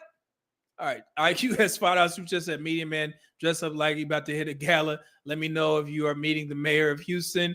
I got some issues about Revoidia outbreak. See, there they go. There they go. There they go. Every time they sneak it in there. I be reading the super chat. Next thing you know, Revoidia pop. Revoidia pop up. There y'all go. Once again, see, now you know it ain't me. Revoidia, if you around here somewhere, it ain't me. All right? It's at Malik. Who else in there? Who else dropping subtle hints of Revoidia? See how y'all do? She gonna come get my ass. That's what it is. I know y'all. I know what y'all trying to do. I don't want no problems. So it was given like poly vibes because they felt like you mentioned that women. Wait, we didn't miss some. They said he was poly. What? Men, I guess you're used to like women taking care of you or something along those lines you mentioned on the YouTube show. I'm honestly not absolutely certain because I feel like I can empathize with all love languages in a sense. Like they kind of appeal to me in different ways. I'm looking for the opportunity to explore that with a partner, to kind of help me figure out that journey. So do you want to clear that up? Do you want to That clarify that? That doesn't sound like you used to women taking care of you. Is that? I'm used to women taking care of me. Why the? I was finna cuss. Why the hell would a woman be around me when I was dating if she's not taking care of me?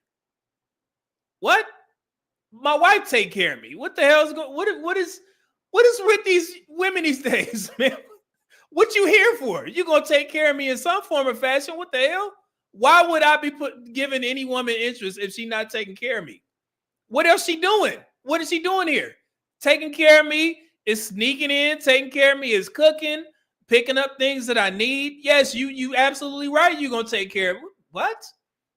What smart dude would have a woman around that ain't doing shit for him? Yes, you're gonna take care of me. What the hell wrong with y'all? You don't get nothing for free? Get your ass at it. Young men, y'all hanging with women that not take care of y'all?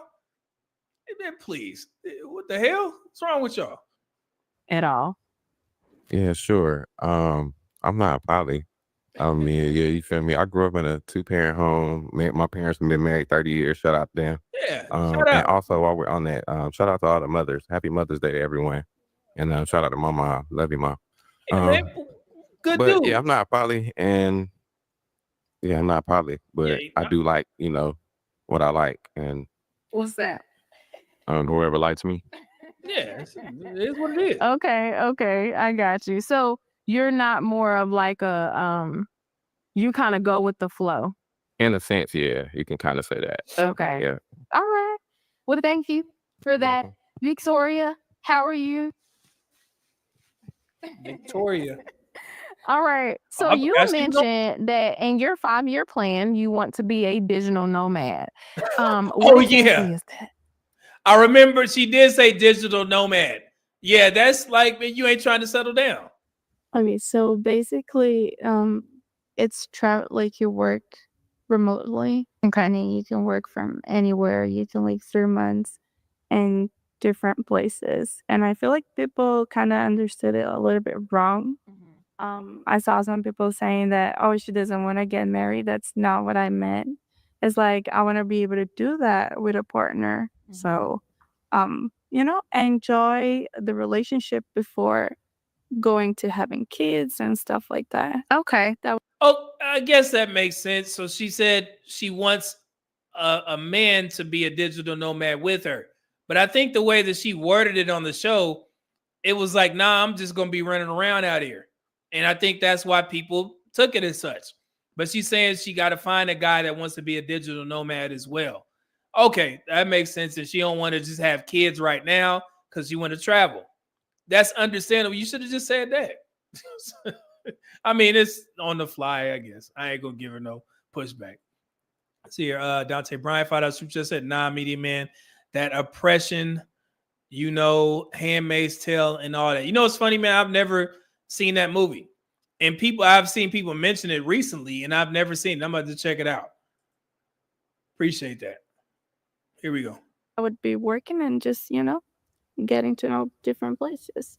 That makes sense. Well, as you can see, Lo is not here today, Lo. so you're gonna have to speak towards your experience. So what happened after the show? Yeah. Because I know he asked you on a date while you all were filming. Did that date happen? And what happened after that? What you doing later? Well, I don't have anything planned today. You want to go get some dinner? Sure. Hey, I remember that. Lo was, he was cold with it. Yeah, let's hold on. They go on a date? No, okay. Oh no. So they didn't go. That I was very nervous while we were shooting the episode because it's a different experience. So we did end up saying that we were going out. But I ended up having to go to church that day. So I just actually. I went to my mom's house. Okay. So, wait. I'm starting to see a trend here. I think a lot of y'all women on these dating shows be bullshitting. I'm gonna just be perfectly honest. How you gonna tell? He asked you out on the date. He was forward. Hey, let's go out and get something to eat after this. Cool. And you said you canceled on it because you had to go to your mom's house? What kind of shit is that? Yeah. These ladies up here, y'all ain't shit sometimes, man. I hate to say it like that, but I see a recurring theme. On every Pop the Balloon show, these type of show, it's like, nah, I couldn't make it. What y'all do? What? I had to go to my mom's house. First she said I had to go to church. Yo, yeah, some of y'all be bullshitting up here, man. Come on. But we did end up going on a date. Okay. We do get along well, but there was like something missing. He told me that he didn't feel like I was very interested. Okay. But I think it's just like the way that my personality is. I won't be the type of person that is like 24/7 contacting you or something like that until I know what point of the whole relationship we are. It's just something that I had to learn after life. Just makes you not be attached to people so fast. I'm trying to make sense of all this. But I don't know. But it just seemed like they cool, but it just wasn't a match. I sum it up. Okay. I see. So would you do anything differently? Because I'm assuming you all are not in contact. No, we talked for a while. It was basically like talking and then stopping. I just felt like I'm not that type of person either. He is, to be chasing. She said, honey, I don't want nobody. Girl, I get it 100%. See, chasing. So what? I'm asking as an old head, what y'all ladies want? Do y'all want a man to be intentional or just play the background? What? I don't understand. All right, man. I'm trying to figure this shit out. IQS 5 just said it's all cap. GMT looking like, what more do you want from me and my wife? I mean, it seemed like the dude's trying, but damn, like, I don't know. So you want to be pursued. You feel like you were not pursued enough. Not even that. It's just like, if you want me to show interest, there has to be something to kind of like put me there, have to hold me with something. Okay. Because I think that the whole thing was very, like, it was vague. That wasn't like something to catch you, to make you want to, dive into this relationship. Okay. Yeah, I mean, I guess everybody's different. It just seemed like they didn't have a connection. I give her that. So I guess. That makes sense. All right. Thank you so much. Keon. Here we go. Keon again. We have a lot of questions for you tonight. You were one of the favorite episodes. So I want you to order this in your priority: kid, marriage, or relationship. Kid, marriage, or relationship. Hold on. We got a couple of super chats. Air Force Reek Fight Out Super Chat said, why lie about going to church? Also, Media Man, you said it on another live. Most of these women are just coming on these shows to go viral. Yeah, and it was because of, the young lady, Aisha. She's been on like a gang of other shows. Like, that's crazy. Dante Bryant, $2 Super Chat said, us short brothers have it rough. Nah, it seemed like he was trying. But yeah, so what did they say? Kid, relationship, marriage? Hold on. What is most important to least important to you right now in your life? I would say relationship, kid, marriage. Okay. Oh, no. No, brother. No, brother. Hold on, Keon. We don't do that here anymore. We're not trying to be, we're not trying to raise these children that are wedlock statistic numbers, brother. No, brother. You need to rework that list. Okay? Relationship, marriage, then kid. See, okay. Now I'm gonna give him a little bit of smoke. This is what happens when a dude get older and he don't have kids. You talking about you want a legacy. You want a son that pass it down. Now you trying to be a male version of Ebony K. Hell nah, brother. You gonna do it the right way, or you ain't gonna do it at all. Shout out to the 5 heartbeats. But yeah, hell nah, brother. Get your ass married and then have you a buckaroo. Okay? I don't want to have to be discussing you on my damn show about black fatherhood. They can be pointing to your ass. Oh man, look, this black man said that he want to have kids before marriage. Now you gonna be the face. Stop, man. We can't do that here, brother. So they gonna take that. Oh man, Zeno. Father Super Chat said sis just was not attracted to do plain and simple. I mean, yeah, that could be it. So I get it. Truth's dude, $2 Super Chat said lying about having to go to church is sinister work. Yeah, you don't lie on church, man. That's funny. Yeah, man, Keon, you got to rework that list, brother. Nah, we ain't doing that. So okay. Yeah. Relationship, kid, marriage. Okay. No. Makes sense. All right. Thank you. Deja, how are you? Good. So you talked during the show about your previous relationship and how you pushed them away. In 2019, I was in the Army. So I was actually dating, another soldier. And at that time, I was kind of scared because of my previous relationship of me having a child and that not working out. So that person just being there for me, it kind of scared me and I pushed him away. That was huge because I know a lot of people do that and they learn she was from honest. it. So do you feel like you have healed from that? And do you feel like you're ready for like a committed relationship into a marriage? Yes, but I feel like right now I'm not even really looking anymore. Just, if it comes to me, comes to me. But okay, yeah, I'm gonna. Okay, why do you feel that way? Just like diving to her. I'm the type of person like, I'm not gonna say clingy, but if I show interest, I want you to show interest in me, and then I kind of like, not say do too much, but I do give my all. Okay, thank you. All right. IQS $5 bomb. Thank you, good brother. Said if a man is dating with intention, it scares him off. If he playing games, men aren't taken seriously. Lose.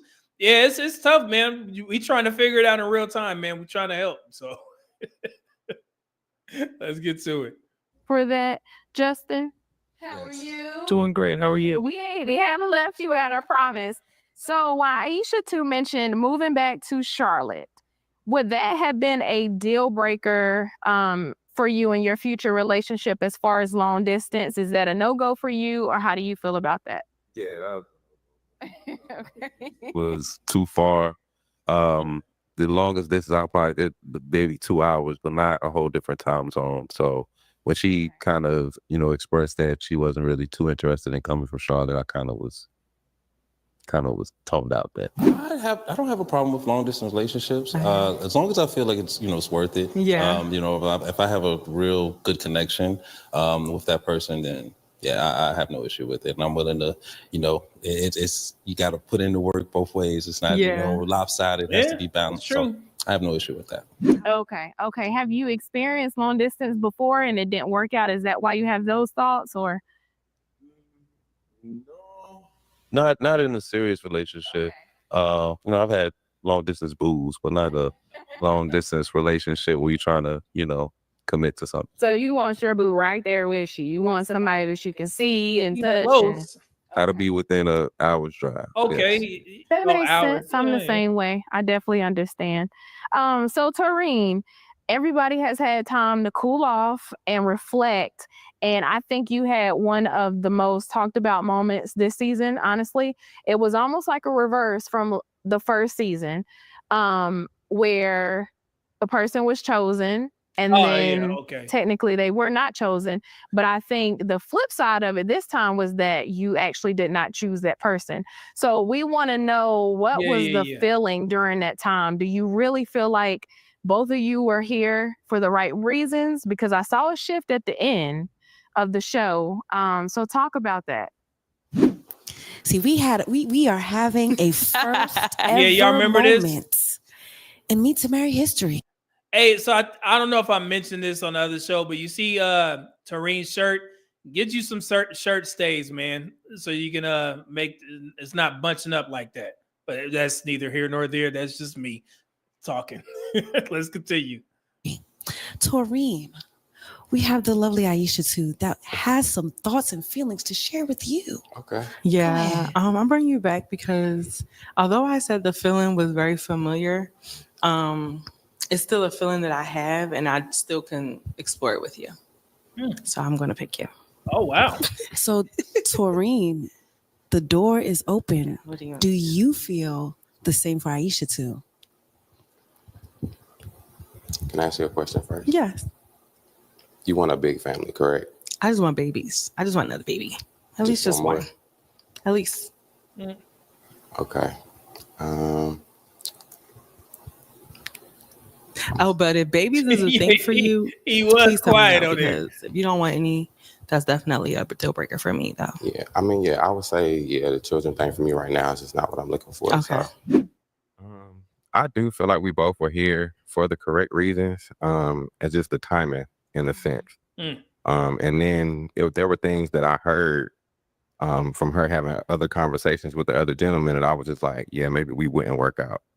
And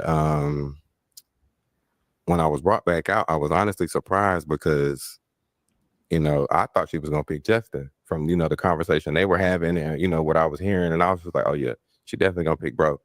But when she didn't, and then when the producers came back to get me, I was kind of like, somewhat flabbergasted, like, I got to come back out. So, once I got over that and came back out, it was just kind of feelings of you didn't want me. So, what I look like, you feel me? Second choice. Yeah. So.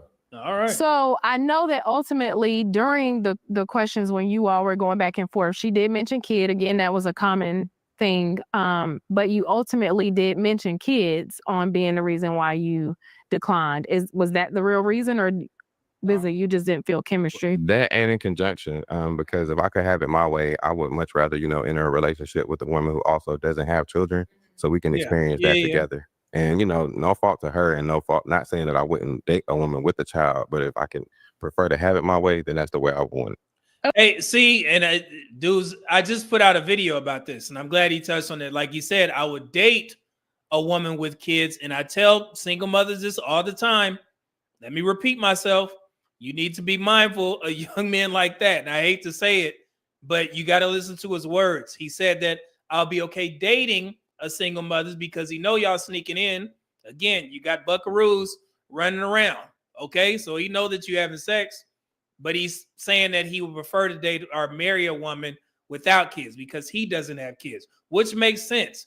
But I'm glad he was actually honest so y'all can hear it from essentially the horse's mouth instead of just my ass speaking up here. Listen to the words. So y'all got to be very careful trying to date a man with intention that doesn't have children. Keep single mothers.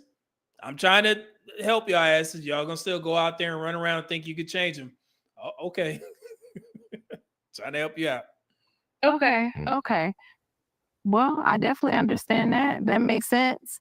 Amir, So there was a comment on YouTube that said he had me at therapy, and I will say the same. I am pro therapy. Is therapy a must for your relationships and as far as like mental health? And do you feel like in the Black community, specifically Black men, do you feel like they go? Wait, what? Hold on. Let's not do that. Let's not do that little microaggression shit. Let's not do that. Did y'all hear what she? Hold on. Let's go back. Listen. Hold on. We don't do that here. Prefer to have it my way, then that's the way I want it. Okay. Okay. Well, I definitely understand that. That makes sense. Amir. So there was a comment on YouTube that said he had me at therapy, and I will say the same. I am pro therapy. Is therapy a must for your relationships and as far as like mental health? And do you feel like in the Black community, specifically Black men, do you feel like? Did you hear that? Specifically Black men. There it is again. And I hate when people in the Black community do this. Essentially, she's trying to say Black men need therapy the most because they got the most problems. So especially Black men, as if Black women are going to therapy at a higher rate than Black men. Matter of fact, we finna take a time out. Let's educate. Let's educate. Because I just put out a PSA of some sorts to educate the Black community of the therapy rates. Hold on. No, we finna stop right here. Hold on. Let me find it. Yep. I'm sending it to the computer right now. Yeah, we finna stop right here. Let's remove this.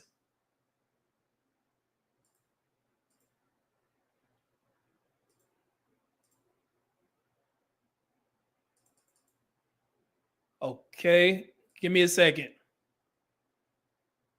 Just for that comment alone, yeah, we not doing that. Not at all.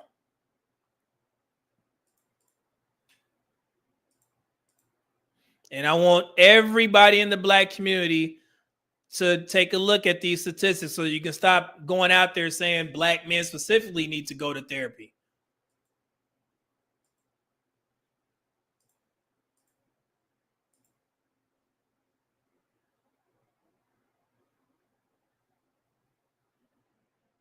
Now, I just put this out there because I seen this narrative running around Black YouTube and Black conversations again. This is from Mass General Brigham McLean Hospital, very reputable source. The common narrative in the Black community is Black men will do everything but go to therapy. I know y'all seen them little comments, floating around there. 1 out of 4. Statistics tell us that about 25% of African Americans seek mental health treatment compared to 40% of white Americans. Okay? Here's the report. If you guys want to do the research for yourselves, Black mental health, what you need to know. Right here. Black Americans are less likely to seek mental health care. Black people are far less likely to seek care. Statistics tell us that about 25% of African Americans seek mental health treatment compared to 40% of white Americans. And then also, and you can find all this stuff on my pages. Get tired of this foolery. Lack of Black therapists. Because of the history of psychotherapy, as well as the unique challenges faced by members of the Black community, Black patients may prefer seeing Black therapists. A shared ethnicity does not necessarily guarantee the best therapeutic relationship. Regardless of the identity of the therapist, the most important qualities are compassion and cultural competence. However, some Black patients may feel that Black therapists can better understand their experiences and identify with their cultural stressors. If this is the case, providers should make every possible effort to match a Black patient with a Black therapist. Unfortunately, only 2% of U.S. psychologists are Black. So the reason why I stopped that is because I see a lot of Black women going out there making it seem like they're all going to therapy and all these Black men need therapy. No, It's literally only 25% of us in the entire Black population that actually seek therapy. So don't try and use that little microaggression by saying, especially Black men, as if Black women are going to therapy at a much higher rate. No. Okay. And I already told you guys my experience with therapy. I went through 3 therapists, went through 2 first, stayed with the 3rd. My first therapist, she had some ideations about me. This was in the military. So I stopped going to her. My second therapist was a Black guy, but we were too cool. We went to the same gym together. So when we got into our, therapy sessions, it was kind of like us just kind of relating on certain things. So me having a Black therapist, it didn't work for me because, it seemed like it was cool. So then they matched me with my therapist that I was with for 5 years. She was Asian. Okay. So she actually helped me out. But for the majority of Black people, it does help you to have a Black therapist, but it's only 2% of us. Okay. But I just wanted to stop right there. And I didn't know that this show was going to go down this road. So my apologies if y'all didn't come for this education, but you're going to get it regardless. We need to stop this shit. Okay. Black men and Black women, if you're going to say that, we all need to go to therapy. So let's go ahead and congratulate bro for going to therapy. That's amazing. Like I said, I was in therapy for 5 years. So yes, I love therapy. I needed therapy. A lot of people need therapy. But let's not do this microaggression foolery by saying, especially Black men. I caught it. I don't like that shit at all. So yeah, we gonna stop. Just for that. Hold on, I missed some super chats.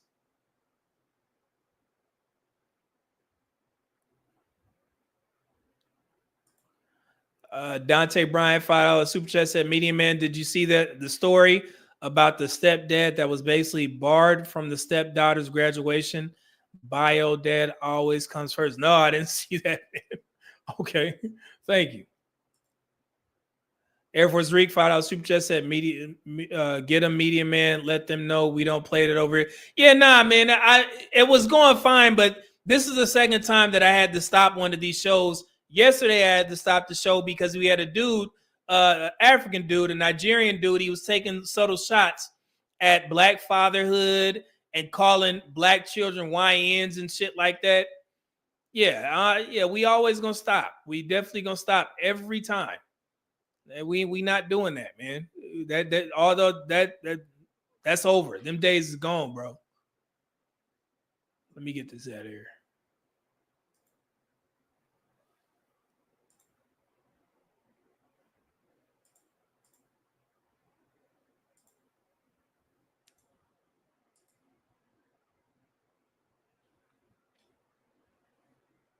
All right, let's get back to it. Fair use, fair use. They go to therapy enough? Do you feel like it's needed? What are your thoughts on that?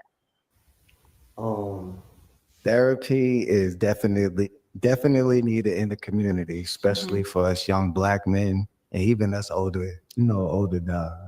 Here we go. Especially, it's no need to put that shit on there, man. What the hell wrong with y'all? Just say Black folks need to go to therapy. We gotta do better. Same thing for you, man. I appreciate you going to therapy and sharing, what you're about to share. But let's stop doing that, especially Black men. Bro, we all got PTSD that's been passed down from generations of being oppressed and shit like that. Don't just put it on Black men as if we just out here running around crazy. Stop. Man, for a relationship, I recommend it. Just for yourself, I recommend it. But mainly you gotta have God though, because therapy is only like a surface level type thing. Like they're gonna tell you like certain things that you need to know, or you already feel like you know already. Right. But yeah, you gotta have God though, man. But therapy I recommend to people that's, in community. Have you seen a shift in your own personal life from therapy? Absolutely. I only went to therapy honestly because I lost my fiance. If it wasn't for that, I would have never went to therapy. After that, like I used to cry every day, drink a bottle of Henny, smoke, whatever. Then I was like, man, I got to snap out of this. Like everybody, oh, you're gonna be all right. I know you don't know what I'm going through. So I tried going to church first before therapy, but I kept crying in church. Every Sunday I'm crying, boo-hoo. Then I was like, let me try therapy, and I found a decent person. I was in New York at the time, and like we rocked out for 2 years straight, and he helped me. And then I got baptized, and then that's when I stopped crying. And then that's when, I found my purpose in life. I share it, Wow. That's an amazing story, man. Blessings to you, man. Love to hear that. I love that. And I know that had to be tough going through an experience like that. I know that shaped probably your views and just how you live your life in general. Yeah, tremendously. Like, I share with this young lady over here, like, like, I don't know if it's an attachment issue, but if you're my friend, or if I'm trying to pursue you and I'm in a relationship with, I don't want to lose you. So I'm gonna do everything I have to do to make sure that you're good and you understand that I'm here. Cause just losing somebody, and I was doing wrong when I lost her. So that hurt me even more. You get what I'm saying? So that made me think like, all right, no more cheating and none of that. Like, you get somebody good, you do right by her. And that's why, like, dating now, man, it's hard. It's hard. So Yeah. Well, thank you for being vulnerable and sharing that. yeah, absolutely. I know that is not easy. Yeah, absolutely. I don't mind. Horrible. Appreciate that. Victoria, so I do have to ask again, did you have any reservations on Lo when you first saw him? Was there any type of physical reservations or anything once you all kind of start diving into it? Because again, I know you said, you wanted a certain type of person, but was there any reservations in the beginning? Was she trying? She's trying to ask about his height or something. She went with him. Well, I did create the expectation that, he had some of the Latin culture with hate.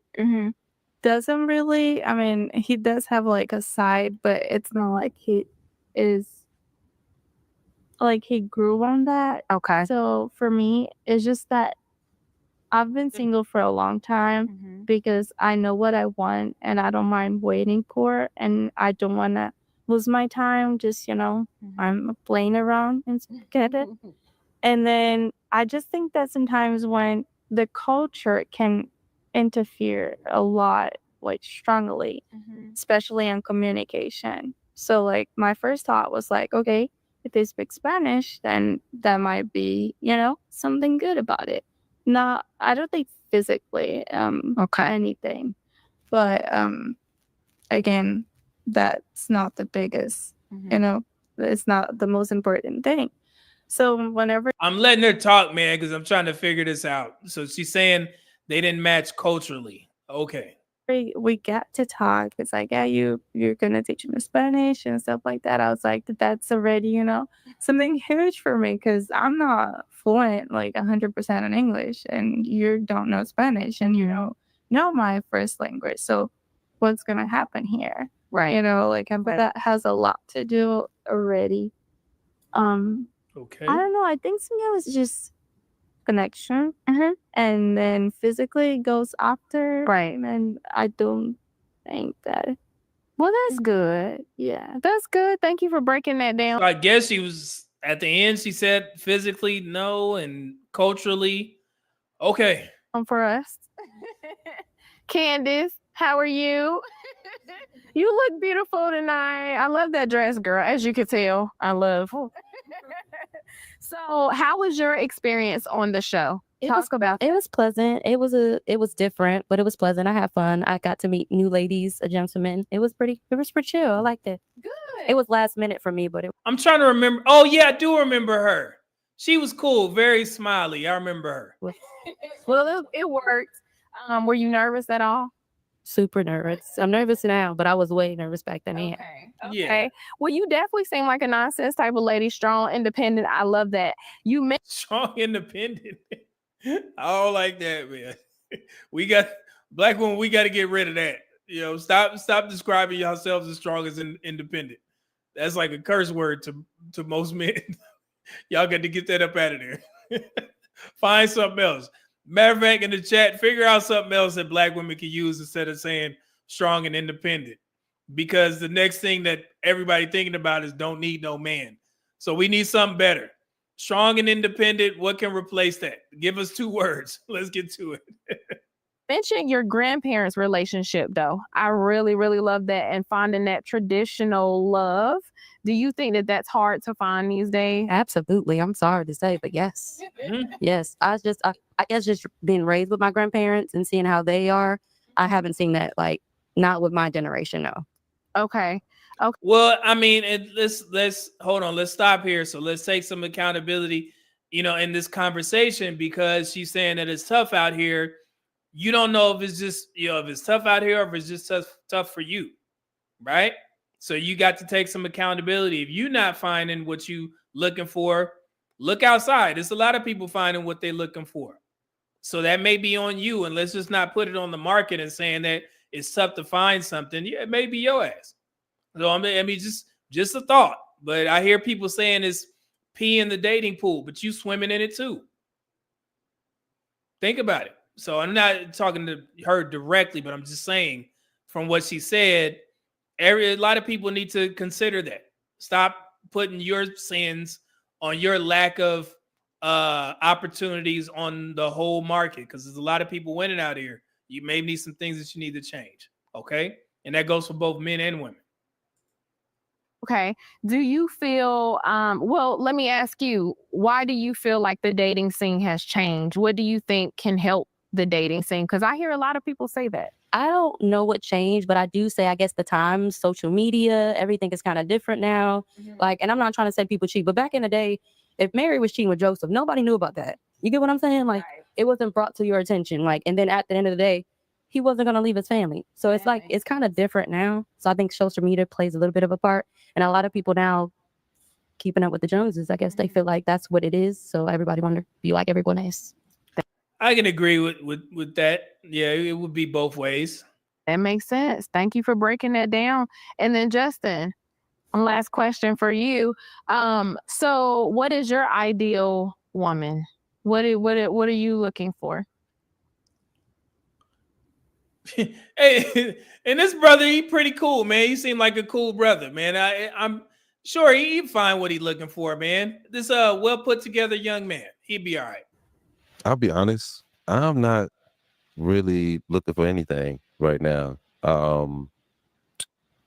Speaking of what you guys were just talking about, it's not that I'm just giving up, but it's just like I'm going to continue to focus on Justin and being the best Justin that I can be. I really am made the decision to be a righteous man and the best father and the best just person that I can be. And if I could find somebody that can contribute that to that and be an asset, great. But right now, yes, I've been blessed to be in love, to have been in love before, and I'm really just putting that focus into myself right now. So. Okay. Yeah. I want to unpack that a little bit more, because you started out by saying I'm not giving up, but that kind of sounds like you almost are. How do you feel like you are putting yourself in the right position to find the woman that you want? Are you putting yourself in the right positions to find her? Yeah, because I would say I am putting myself in the right position, because I am really like just focused on being just a true, just a really good individual. That's all. You know what I mean? And so where it can be appreciated. Like I'm not a nice guy. I'm a good person. Sometimes that gets confused with. Hey, hold on. Now I got to stop, because I just put out a little short video about that where I was telling you guys, you're not nice guys, you're good men. And I also said in that same little video, good men F up too. It is what it is. Good women F up too. It is what it is. Okay. So I like what he's saying here. He's saying, man, and people didn't understand what I was saying. When I told you guys, I've never dated with intention. Never. I've never set out a time in my life where I was telling myself, okay, today I'm going to find my wife. we are going on a date and I'm praying that this is going to be a wife. No, never dated like that. I hear that. It was foreign to me when I heard on social media for the first time that people literally have to tell themselves they're dating with intention. Nah, I'm going to just be the best version of myself, and that's going to attract the best woman for me. Here we are now, okay? So I'm not worried about, the universe sending me a good woman. A woman is going to find me, and I'm going to find her because I'm a good man. It is what it is, and I like what Justin is saying, and I resonate with it because of that fact alone. Some people may be different. You got to tell yourself I'm dating with intention. Nah, if it come, it come. And that is based off of how you carry yourself, who you are. It is what it is. So I like that, Justin. With some women, and they might have a misconceived perception that I might fall in love instantly, or I might just because I'm nice, just because I'm outdoors and stuff like that. Right. I'm tired of that. Yeah, I'm like, but again, I'm not a nice guy. I'm not a rude person either. I'm just a gentleman. I love my mother. My mother's awesome. So I know how to treat women. It just something, like I said, it's just funny out here, and I'm good. I'm good. Okay, I definitely understand that. Well, thank you all for that. What we're gonna do is we're gonna take a short break, and then we're gonna come back with the couples, and we're gonna dive in just a little bit more. Okay. Into the I like tea. that. That's a wrinkle. Okay, now I start putting faces to faces. There we go. Yeah.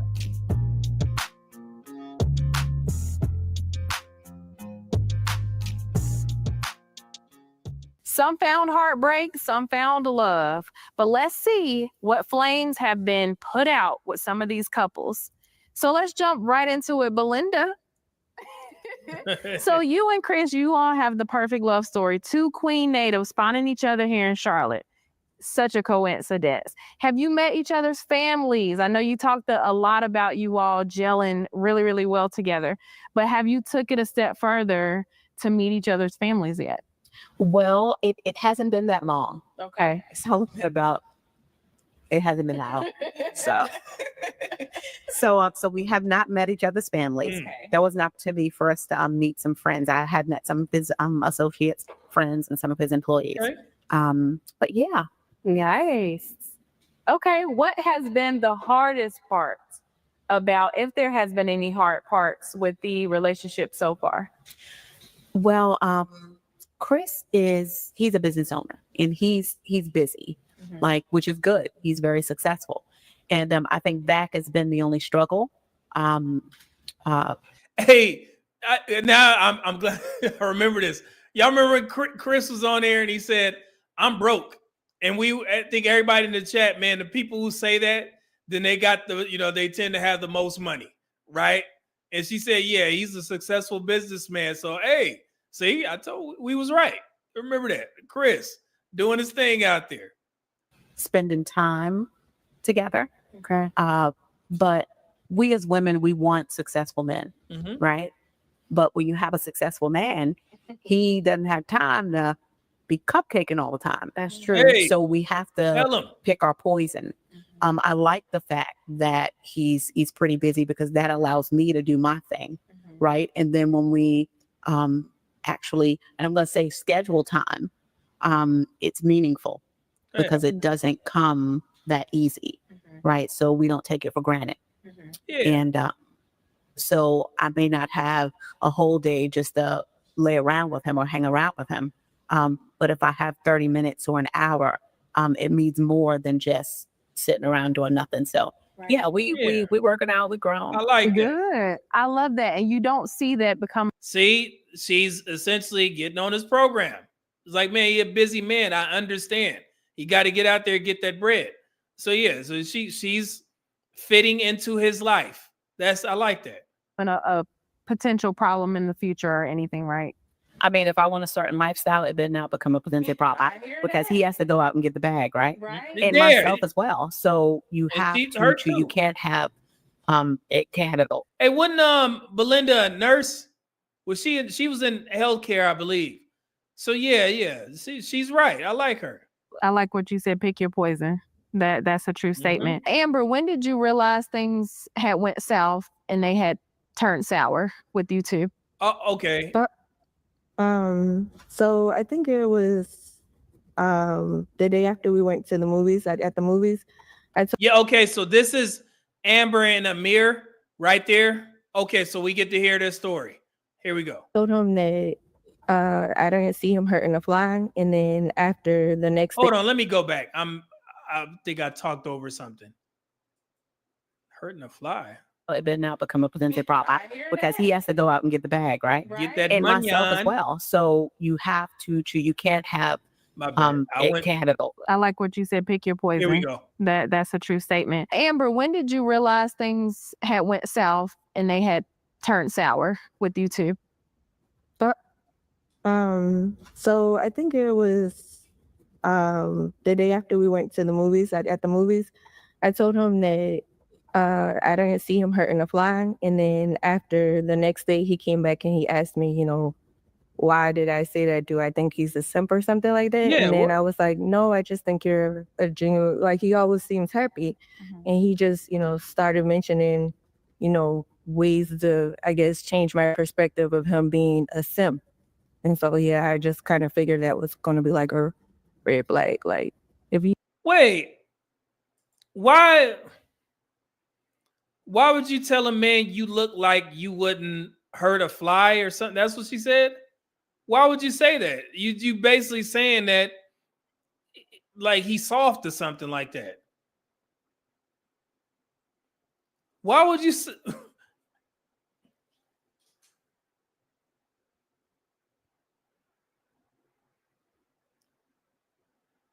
I'm trying to figure. Why would you tell him that? Why would you say that? Like you taking a direct dig at his masculinity of some sorts. Yeah, of course a dude would get offended. Like, what you talking about? Why would you say that? She don't know. Well, how old is this woman? How old is Amber? Let me go over. GMT, if you still in, yeah, GMT in there. So, yep, that's what she said. How old is she? She may be young and you got to teach. You don't say stuff like that to the man that you don't look like you heard a fly or something. What? Like you saying he can't fight? Like, okay. You can't see yourself in a nice light, then how you expect somebody else to see to view you that way as Okay, I'm glad I went. Thank you, GMT. Appreciate it. So I think she's in her early 30s. Yeah, she old enough to know. Like if she was in her early 20s, I'd be like, okay, yeah, this goes into you got to teach her stuff or whatever. Look at this, look at Amir's face. But nah, man, yeah, she know better than that. You was taking a dig at him. Come on, man, be honest. Stop. well. Right. Did you want to respond to that, Amir? Man, she did say that, and then I was like, I look like that, like, you know, I'd rather give off that energy. But I'm like, you know what? It is what it is. I did give her about my past. I told her everything, but I wanted her to get to know me. Right. So I was like, yeah, I've done time before. Like I used to be in the streets. Hey, I'm gonna wait. I'll wait. But the path that I'm on right now is what created from all of that trauma in my life.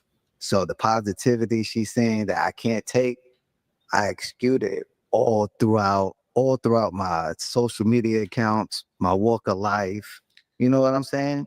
So when she said that, I didn't take no offense to it. I just want to let her know, like, remember you said you want somebody you feel comfortable with when you're in the club or whatever?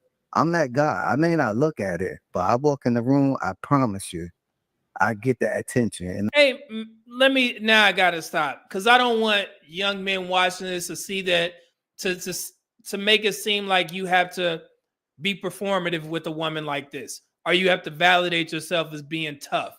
Because if you have that mindset, you're gonna go out there in the world with her looking for a way to show her that you tough, and that's gonna end your dumb ass in jail.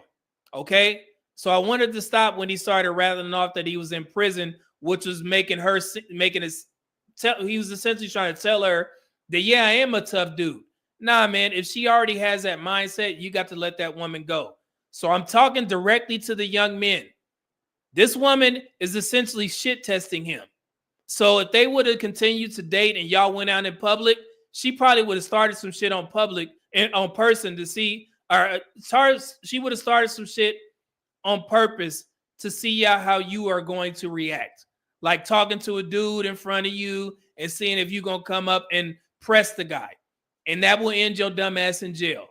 Don't have that mindset. If she already think like that, then she is looking for a guy who essentially has nothing to lose. That's not Amir. That's not you. Okay? So don't look at it as like, yeah, I got to prove to this woman that I can, whoop ass. No, man. Leave her alone. Okay? That's man. I don't want y'all to get that, especially the young guys. You ain't got to do that, man. Crashing out and shit for some woman. And I told you that. Like, I've done security at Stats, many clubs. What? Like, see, man, and he's trying to, sell himself as a tough guy. Bro, you ain't got to do it, man. You all right. Like, it's nothing. It was nothing sober. I ain't feeling no way about it. But I was like, dang, I got to let her know. Like, I could protect her. Somehow. You ain't got to let her see. There it is. And I hate to keep stopping it, but he's saying these things.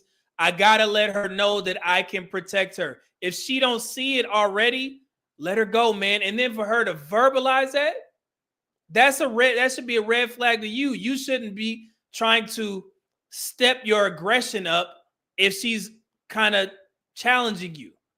That's not your job, man. So you saying, yeah, I got to show her that I can protect. No. What does that look like? What is it going to look like, showing her that, you can protect her? Out in public when y'all out on the town? Nah, man. That has landed a lot of black men in jail trying to do this. It was just a recent video just came out. Some dumbass dude in Chicago just deleted a guy right in broad daylight because he assumed that the guy was looking at his his wife's booty or something. He gets out the car and he shoots the guy and deletes him. And now we got 2 black men gone. 1 dead, 1 in prison. And I'm not saying it was his wife's fault. She was just sitting there, I guess, at the ATM or some shit. But it was no reason for that guy to delete that guy. So I'm telling guys that think like Amir, man, you ain't got to prove shit. Okay? Go your ass home, leave that woman. It is what it is, man. I couldn't get you out. No, I mean, besides the movies, I couldn't get you nowhere else so you could see how people react towards me or us being out. Because you said man. When you're out, some guys may holler at you while you with another guy. I wish somebody would. See, he still got that.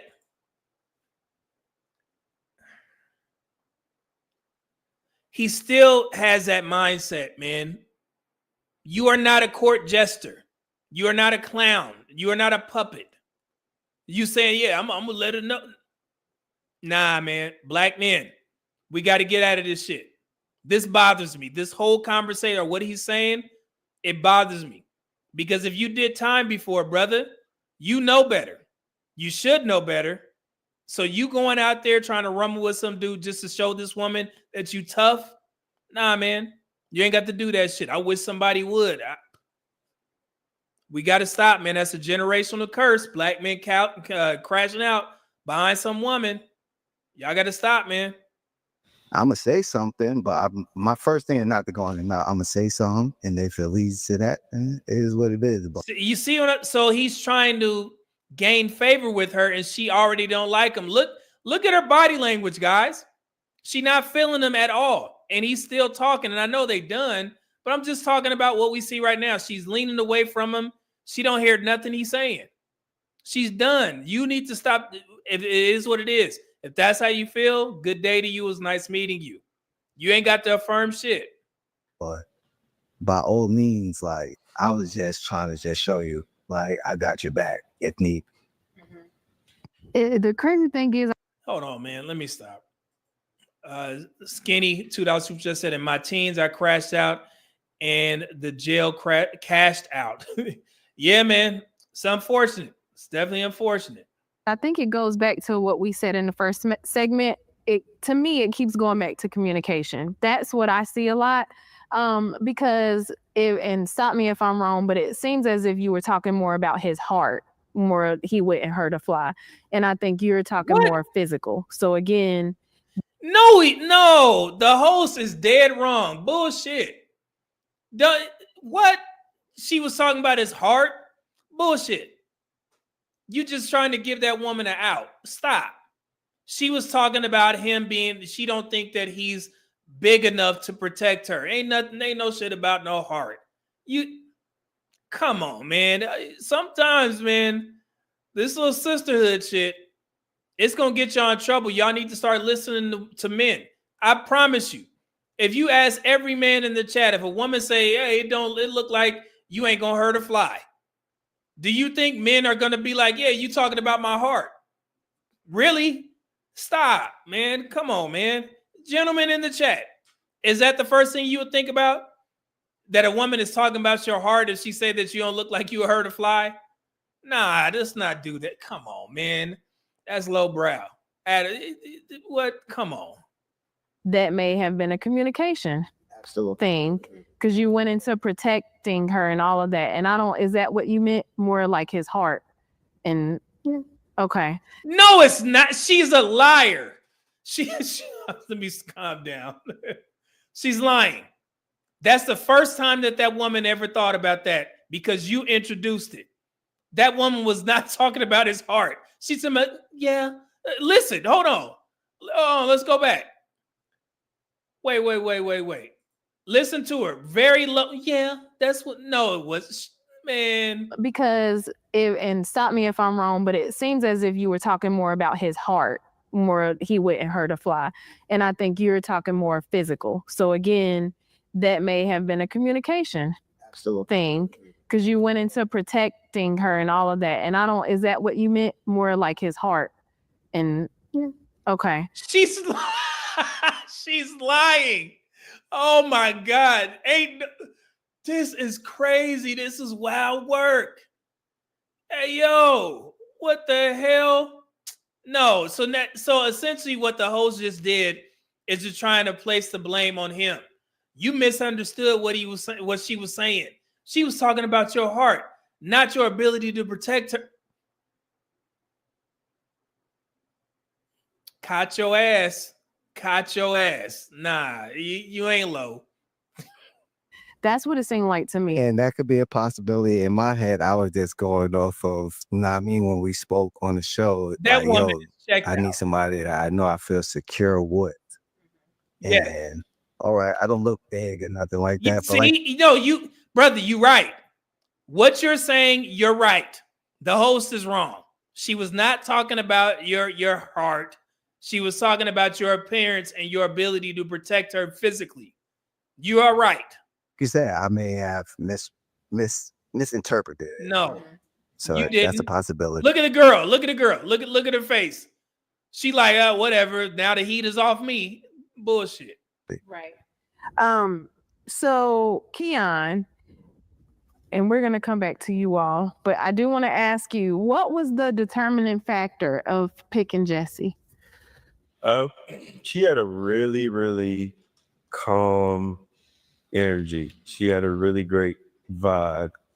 And then a lot of the responses to the questions were articulated very well. Mm-hmm. So meaning when we have like a conversation, there's an education background, it's not going to be me trying to figure out or trying to, over dig into like what does she really mean. So it's just the all around vibe, and it just I was feeling. It did score you. It did score you. So Jessie, are you all still dating? What does that look like since the cameras have stopped rolling? We're not still dating.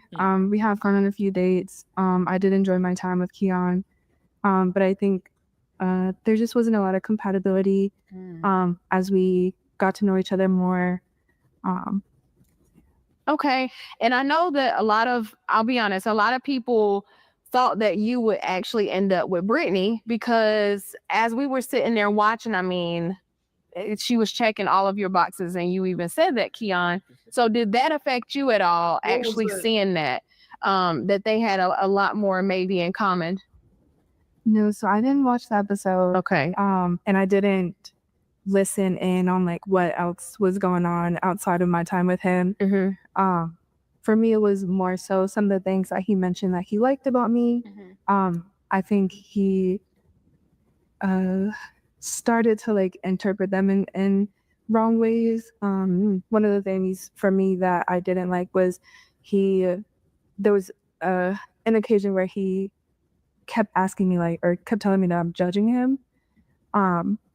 And, you know, he would tell me that he talked to his therapist about me and about if I was going to be psychoanalyzing him. His friends had told him that I was going to be psychoanalyzing him. What are you doing, Keon? Now this is on him. Why are you introducing this shit, man? I was talking to my friends, and you gonna be you a therapist. That's some social media shit, man. You don't bring that into the real world.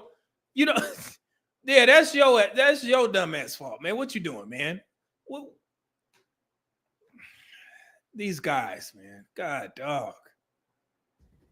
So I feel like a lot of that got into his head and kind of like maybe built up a wall. And for me, I just wasn't like feeling the connection.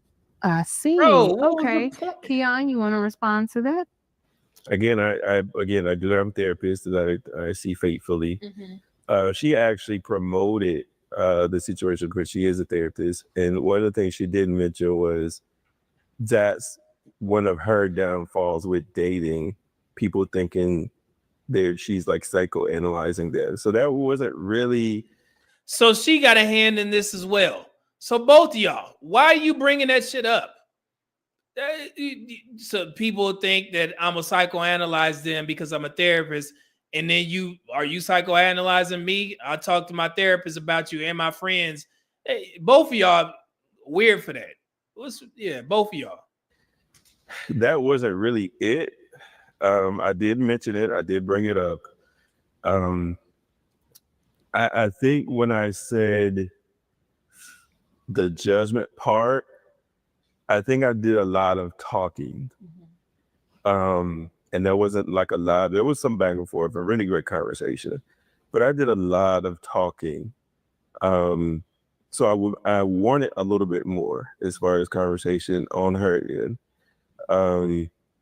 But it just overall, I think it's just.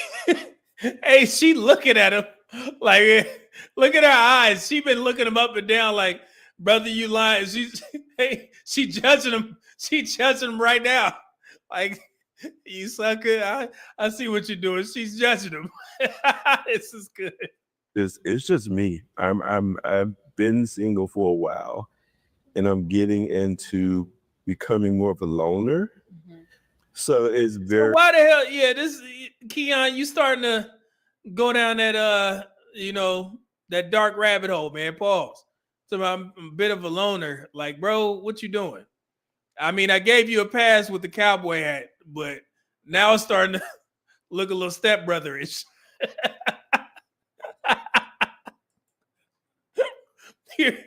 Y'all remember at the interview on Step Brothers where which one then they come on there in full tuxedos and Seth Rogen's character, they was trying to hire him.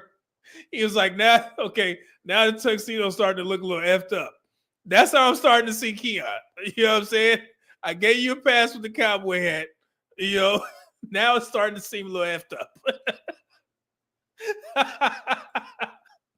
Very difficult sometimes to really let people in my space because I'm really good as far as mental health.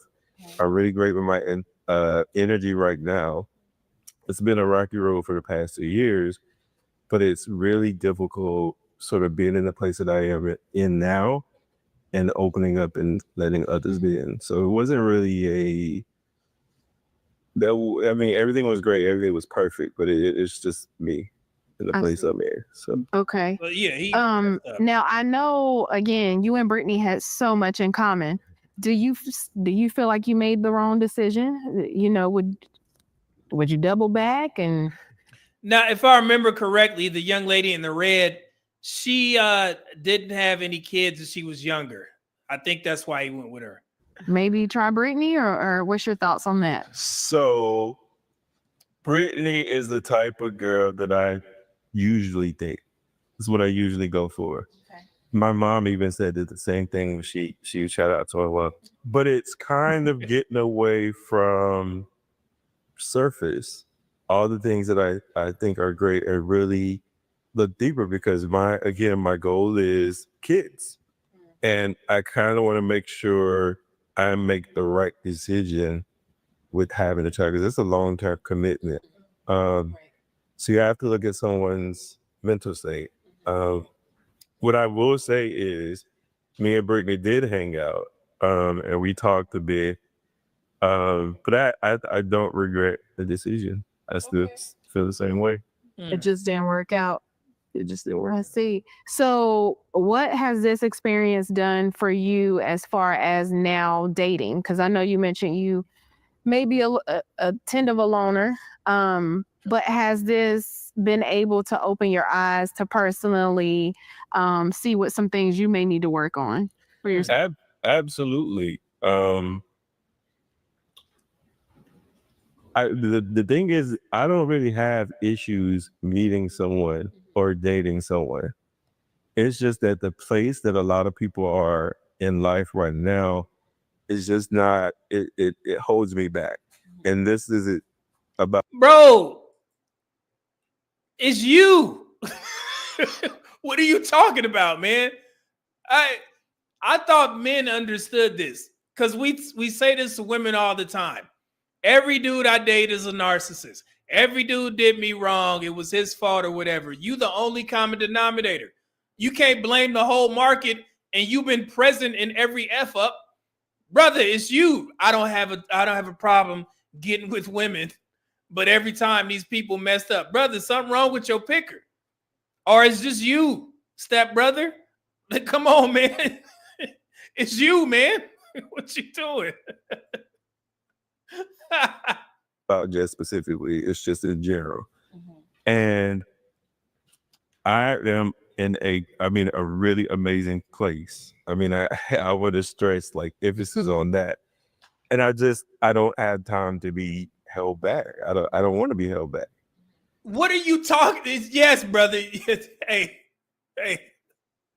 Hold on. You are the problem. Brothers, stay away from women. You talking about you finna be a loner? Yeah, just give the women some grace. Let them cook, okay? This ain't your time right now, man. Just chill out. Don't cause any more pain to some of these young women, man. Because from what I'm listening to, man, you the problem, brother. It is what it is. So when I do date and go on these engagements or whatever, it's just I'm sometimes triggered by the smallest things. See? Which is a downfall of mine. But I'm working. Yes, it's you the problem, brother. Pooh Man just gifted 1 Media Man membership. Thank you, good brother. Appreciate that. If you were the recipient of that membership, please make sure you maintain it. And also thank Pooh Man for that, man. I greatly appreciate it, brother. And we got William K. Jones in the building, 499 super chat. So what up, though? Super chat from H-Town. Yeah, William K. In my hood, man. What up, though? Enjoying life. What is it? DreamCon? That's what you said? This dude gonna have a ball. All right, let's continue. Working on changing that a little bit, and therapy helps. So good, you're in the right place. Like I said earlier, I'm pro therapy because it helps us figure out some of our own triggers and what we need to work on. You know, nobody's perfect. So definitely understand that. And so Amir, I do want to ask you again, the tension has been there. Like, I'm over it. Like, I was gonna say, just once we hear it, it's just like, man. it is all coming back. Yeah, it's good. I mean, I was just gonna ask if you can ask her anything, any question. Would you ask her anything right now? Would you say anything differently? My only thing I would say is when I said I believe I said it along these lines, like if I'm not your type or we don't get along, whatever you don't like about me, just cut ties, let me know, and then we could go on about our way, because I have no problem being by myself, living my life. Like like he said, I'm perfectly fine in my life. I promise you. I don't need nothing from a soul besides some love. And you know what I mean? So my biggest thing was just like, yo, you turn me off by saying this and that instead of carrying the conversation on after I told you about my history. You could just be like, you know what? Nah, this ain't for me. Yeah. And then Amber, Yeah, you could tell that that comment of her saying you don't look like you were her to fly, that bothered him. But he went about it the wrong way, man. So I wanted to distinguish that fire on my platform, man. I don't want any young men developing that mindset. So do you feel like he is depicting you in the light that you would want to be depicted in? Do you feel like, because again, it's kind of seems like you two have different stories about some things. So what is your take on that? Do you feel like the things he's saying is true? what is going this on real with life? What is your perspective? I don't think he is, and that's just my opinion. But again, he has to tell his story in the way that he sees his story. I going do on? feel like communication. I'm very. Hey, let me go back to the live. GMT, if you still, oh, well, there he is. GMT, if you're in there, we talked about, GMT told me some things about the virtual interaction that they had. So I want to put that in here because we're not going to have time to review the whole thing. But GMT, if you could tell me which part to skip to, or anybody that watched the virtual reunion, just let me know what part to skip to, and I will play that so I can see, because I'm still confused as to what happened with these two. Like this seemed crazy. So, thank you, GMT. I appreciate it. Thank you. Yeah, man, I'm kind of lost here. It's crazy. You could tell they didn't. I mean, they end up not liking each other, but it seemed like it's more. Very open with communication. Like anybody could call me, talk to me, text me. We could figure it out. Some of the things that did alarm me, I did have a conversation with him, and his responses to that was, I feel like you're judging me, but just trying to get him to see things differently, especially like, the example where he asked me to see his reactions. Yeah, something happened, man. I know they're trying to keep it classy, and I definitely respect them for that. But all this talking around what happened, like we kind of confused over here. Cancel my friends though. Yeah, Lord. I tried. I did not, man. Okay. Judgmental. Like, I never said that to this lady. Yeah. I promise you, man. I ain't said that. Please don't get up here. You told me about your past. Just tell the truth, man. You told me about your past. The first question was, I figured you was gonna stick it in January, because my response to you telling me that everybody in your life has a past, a history, I said I didn't have anybody that I know of that has a history. Your response was, you're judging me. And I'm like, I'm not judging you. I'm telling you from my experience. Nobody in my past has a history. So I can't communicate. And I remember you said that. Relate. No, honestly, I remember you said that, but I never said that you was judging me. Like, cause you never said nothing to judge me on. You say all you said was my people's never been in any type of trouble or anything. Right. And then you said, I feel like you're judging me. That was what you said. Now I don't recall that. I said, what? So again, I think it goes back to that. And honestly, some people are just not compatible, but I promise you, this is just me looking in. I really think that it's a communication thing. Let me ask you this though. Are both of you done? Is there? Hell yeah, they done. You don't hear them talking? They don't like each other. Something happened. What you mean are they done? Okay, I didn't know if it was room for reconciliation or. So again, like you said, communication. So even if it was a miscommunication, you have to still communicate with that. And that's something that didn't happen. So last I spoke to Amir, he was saying he was going on a trip to Tennessee for the weekend by himself.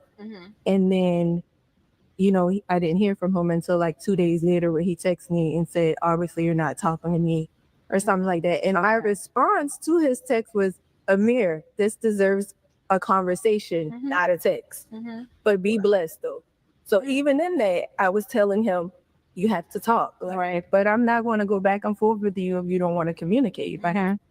Yeah. So I get it. Again, yeah, I think it possibly could have worked if you all were able to really communicate with each other, but you just may not be compatible. So yeah, and that's what I said. So I wish him the best. There's nothing. I don't think he's a bad guy. Right. I just feel like he wasn't my guy. Like, the things that I need in order for a long-term relationship, it just wasn't there for me. Like, right now, it's growth on both ends, right? Well, I definitely wish you all the best. I wish everybody the best of luck in finding their mate on the sofa. You already got your boo. Congratulations. But I definitely wish you all the best. What a ride it has been. But before you go, we have one last segment with everybody in the cast. And so stay tuned. Okay. Well, it looks like the party just got a little bit bigger. We got a special guest here joining us. Did you think that we weren't going to bring Aisha? Oh, how are you? Oh, her ass. I thought it was going to be Big Vern. She back. This girl goes from show to show. My goodness. Pop the balloons. MEET2MARRY. Goodness. I'm doing so good. How are you? I'm great. So we could not let it go without having you on the show and you telling your side of everything. I love that. First off, how did it feel being back? Because you were on season 1. Now season 2, you were in that driver's seat. So how did it feel in general just being back? It felt great to be back. It felt great. Yeah. At first I was nervous while we were recording, but to be back felt great. That's good. So, we all thought you were going to choose Justin. You all had a lot in common. It seemed like you were checking all the boxes. He was checking all the boxes. So what made you ultimately not specifically choose him? I feel like it was fair. Probably was fair. I feel like it was fair. Okay.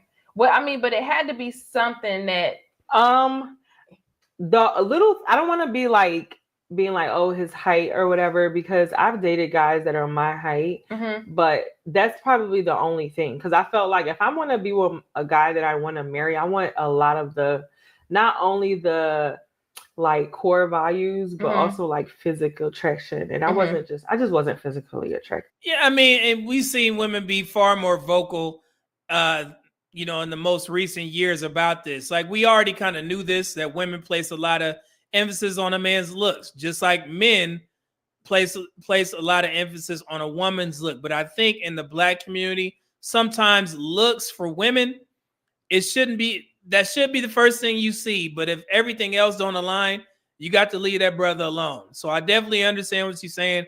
If you ain't attracted to that man, then you just ain't attracted to that man. And I start laughing because I know that girl, she was 7.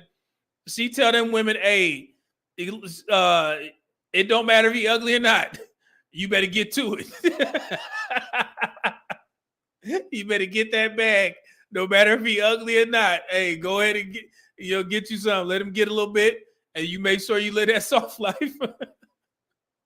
That's so funny. Good. Okay. Like outside of that, so that's why I said fear, because it's like I'm scared that if I be with someone who I'm not strongly physically attracted to, that I won't be. Yeah. I don't know. I just wouldn't give it a lot of the energy that he probably would have deserved, because he was a good guy. I got you. So ultimately it was the attraction that came down to it. So take us through that final decision. Of course, we saw you kind of tug and I'll be honest, you paused and you paused again, and you ultimately made that decision to not choose Tareen. Then you came back and you chose him, and then he ultimately didn't choose you in the end. So what was your thought process during that time? I felt like, okay, so when I first said no to him, I was strong about that because I felt like he was just very familiar, like his whole energy, the chemistry that we shared, it was very familiar. And then at the end where she was like, well, if you want to bring anybody back. Like the door is open. And I just felt like, is that even a choice? Like I didn't even know that I could do that. Yeah. And so then I'm like, okay, let me explore. Really, it was like the ending statement that he gave. Okay. Right. Which was what? As far as him saying like how amazing that he thought I was, Got and you. how he just made it seem like this is really something that he wanted, and out of everybody else's, his was the one that was more captivating to me. Right. And so when it was like, oh, you can double back by Miss Dion, I was like, okay, I'll try it. Like whatever, like let's go for it. Even though it's familiar, it might be different. Like it just might end it, and that's a part of me that I'm just still working on. But I got you. ultimately, like if he would have said that kids are a no-go from the beginning, then it wouldn't have been no double back. Yeah, because I was actually gonna ask, do you regret that now? Like, do you feel did you feel blindsided by that? Yeah, I did. I felt because, like I said, because I think on the episode I did say like, if kids are a no-go, be clear about that, because if that's the case, yes, keep it pushing, because that saves me. Like kids is definitely something that I want more of. Yeah. I see. So Tyreen actually mentioned during the reunion that he was comfortable in his decision after hearing some talk or something behind the scenes. I'm not sure what he was talking. Do you know what he was referring to? Okay. He did make a comment in the reunion that, I heard some conversation, and so I was pretty confident in my decision after hearing that. I didn't talk about him at all. Okay. Yeah, I don't know. Like at all. Like after that night, there was no more talk or thought about nobody. She said no more talk or thought. Here you go. Trying to get some get back. Okay. You didn't keep in contact. Have with you kept nobody? in contact with No. anyone? Before I left, he did ask for my Instagram, but never seen a follow, and I don't really check my views like that. So I got you. Okay. Well, how's life now? Are you dating? Life seeing is anybody? great. I am currently dating. I'm not seeing anybody like concrete at this moment, but I'm definitely living my life in Houston. Okay. Oh, her ass out here, running around in these streets. I love it there. I'm just, exploring the streets. Oh, I didn't. I was just playing. See, well, I guess she actually in them streets. So enjoy these Houston streets. I mean, be careful though. I just shared all that HIV and STI statistics. Watch out. Not too heavy, but I have been like still searching for that one, because I do want to, like, I know people feel like, I don't know, people feel like I just am a clout chaser or whatever. I'm on these shows to be playing around, but see, now she's gonna address it. Yeah, she be on all these dang shows. Like, damn. Serious. Like, if you talk to me and get to know me, you will see that I'm pretty serious about what goes on in my life. I hear that. So, of course, you had 3 lovely men. Didn't choose any of them. Well, you kind of did. But if you saw any of them on the street at an event, would any of them actually be your type? I know Tyreen, of course. I mean, after looking at him a little longer, like, I think I was just excited about the 3. But don't do that. Don't do that. Don't do that. Don't do it.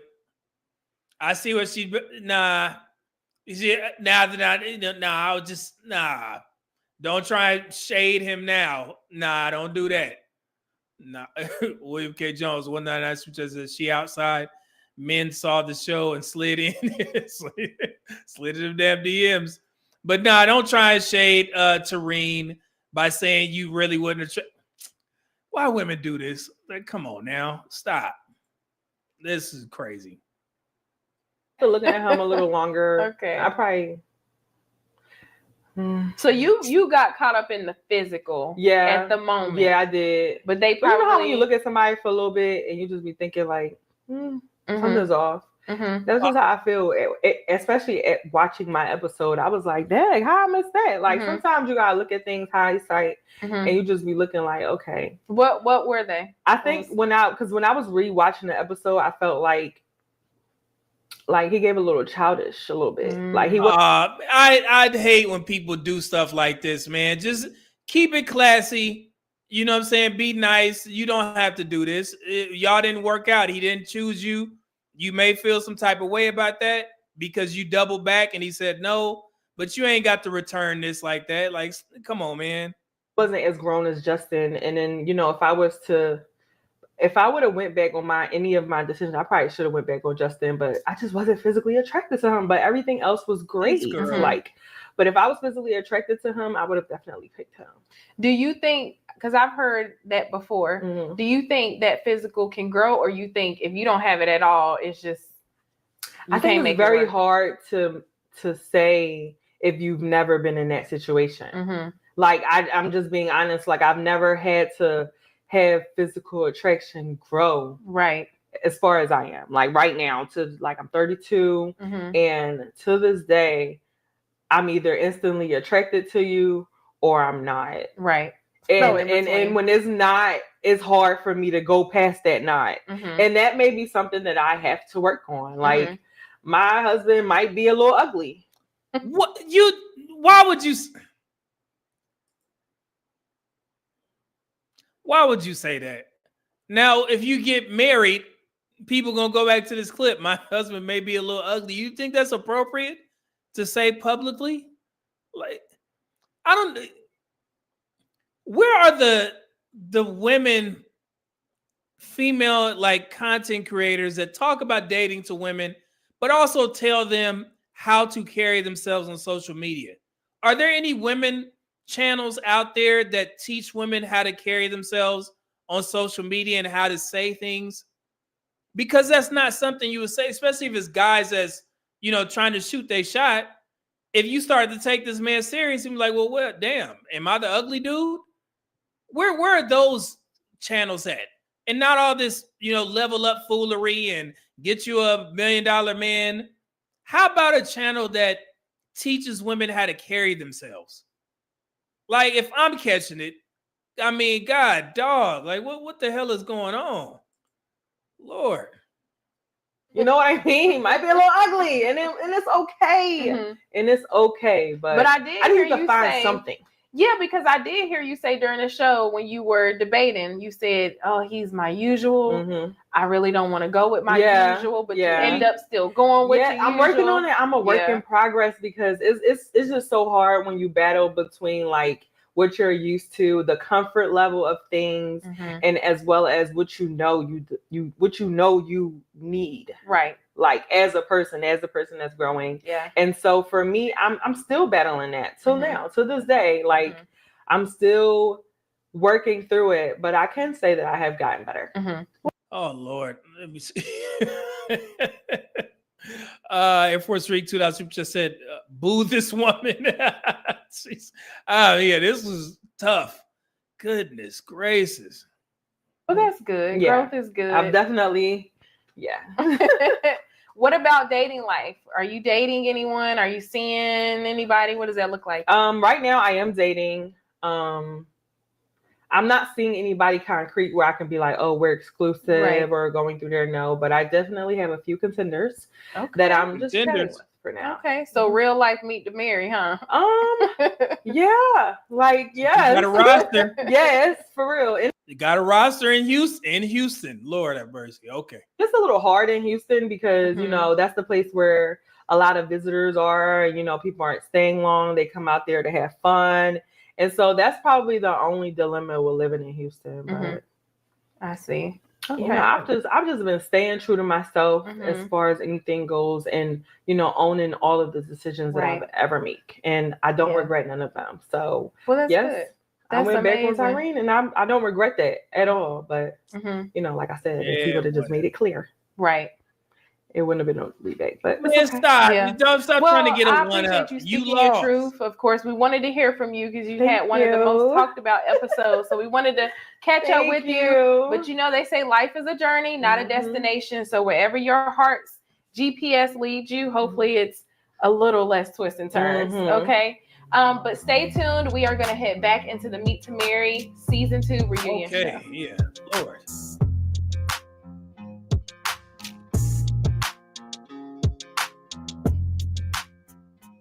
It's been a night full of emotions, laughs, and a little bit of chaos. But before we end this chapter, there's one final segment to bring it all home. Final thoughts. So, Deja, I do want to ask you, what do you want your future husband to know or see about you after being on the show? Just one that I'm always going to be there for them. I'm very motivational. I like to say I play all day, but I can definitely be serious at the same time. I'm just loving, I guess, just to let them know that I'm always there for them. Love that. So, what would be your ideal mate if he's looking right now? What would that be? Say physical wise, I'm trying not really look into like looks a little too much because the type that I like is like tall and skinny, and that's just a no-go for me. But like attributes and stuff, a hardworking man. I do have a kid, so they definitely have to be nurturing, loving. Definitely communicate. I'm very big on communication. And then just being like a provider. All right, provider. Truest dude. Fado Super just said getting her wig blown out by Nug Nug is not a flex. See, man, be nice. Oh, we ain't played that yet. Y'all forgetting why we here. Wait, hold on. Be nice. Be nice. You have to be nice. You be nice.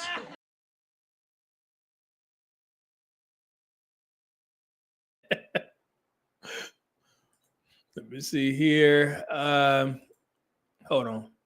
IQS 5 Super just said, why West GMT and Dion time to try and get clout famous? This is not why GMT and his wife built the show. Hashtag disappointed. Yeah, she been bouncing around, man. I mean, it's crazy. Jesus. That's fair. Love it. Thank you. And Candace, I'm actually going to ask you the same question. I know you didn't find love, but if your future husband was watching, what would you want him to know about you? I have 2 kids. Hey, she said that, so that's funny. Yeah, that's right. Tell him up front. So, hey, you know what they say? I'm a package deal. So I got 2 kids. What you gonna do with it? What up, though? You're more than that. I'm just No, don't walk it back, host. Don't. I don't know. No, we understand that she's more than that. But remember, she's looking for a man, not a woman. She is more than that. But men need to know if you got kids or not. So yeah, don't walk it back. Let her cook. She all right. She tough, right? Like kids. But I don't know. Just strong. I'm independent. Strong, independent. I'm an artist. I'm a mother first. Family oriented. Just go getter. I'm resilient. Does he have to have tattoos? Oh, it doesn't matter. But I am a tattoo artist, so hopefully they don't mind that. But yes, tattoos are that's gone. Yeah, that's tough. And yeah, typically it's a small subset of men who like women with a lot of tattoos, and they typically are tattoo artists. So maybe she should start going to some of them conventions. The tattoo conventions, find you a dude out there. Their expression. What would you say would be the most expressive tattoo that you have on you? Probably my neck. Everyone looks at my neck majority of the time, but they can't really see my other tattoos. Probably my neck. Yeah, you know what's funny? The only reason why I know about them tattoo conventions is from that old show, Black Ink. Remember the dude Caesar from New York? I remember when it first came out, I watched it. Then they started getting crazy. But some girl was always tearing up the shop and fighting. But yeah, they used to go to like the little tattoo conventions. So yeah, she should go there. Try and find you a tattooed man out there. So all right, let's continue. What is it? It's just I like bees, and my name on Instagram is Ellis Honey. Sweetest thing around. Just type like Sweetest thing around. Nice. I love the creative juices. Okay, cool. So anyone can actually answer this question. What are some of your takeaways from the show? Did you learn anything about yourself? What would you do differently? I kind of just want to hear some feedback from you all. So you don't want to volunteer yourself. So I'm going to volunteer. Justin. Okay. Justin. I would say I took it was a good experience. It was just a great experience. I Now I'll be honest. I feel like it was one of the lamest things I've done. Oh, what? One of the lamest. Hold on, wait. Before he explain that, I need to. Truest dude, $5 just said 3 shirts we need from Media Men. Be nice and got your asses and 2 inches above the thing. I have y'all walking around wearing that. I'll put it up there. Y'all got to design it though. 2 inches above the thing. Not the actual show. Show was great, but I'm to the point like I've been, been married, had some good. I've really had some good women in my life, and now I'm on a YouTube dating show. He said, reminisce on the love we had. Hey, that brother. This show made him realize that, man, I should have tried working out with them women. The streets got that brother stressed. He like, man, I had some good women. Let me go ahead and see what they doing. Nah, brother, leave them women at peace. Leave them alone. They probably married somewhere. He like, yo, I can't do it no more. I had some women. That's funny, man. He like made me appreciate them sisters. Yo. So it's like, So do you make that feel? Do you feel like that makes you feel less than?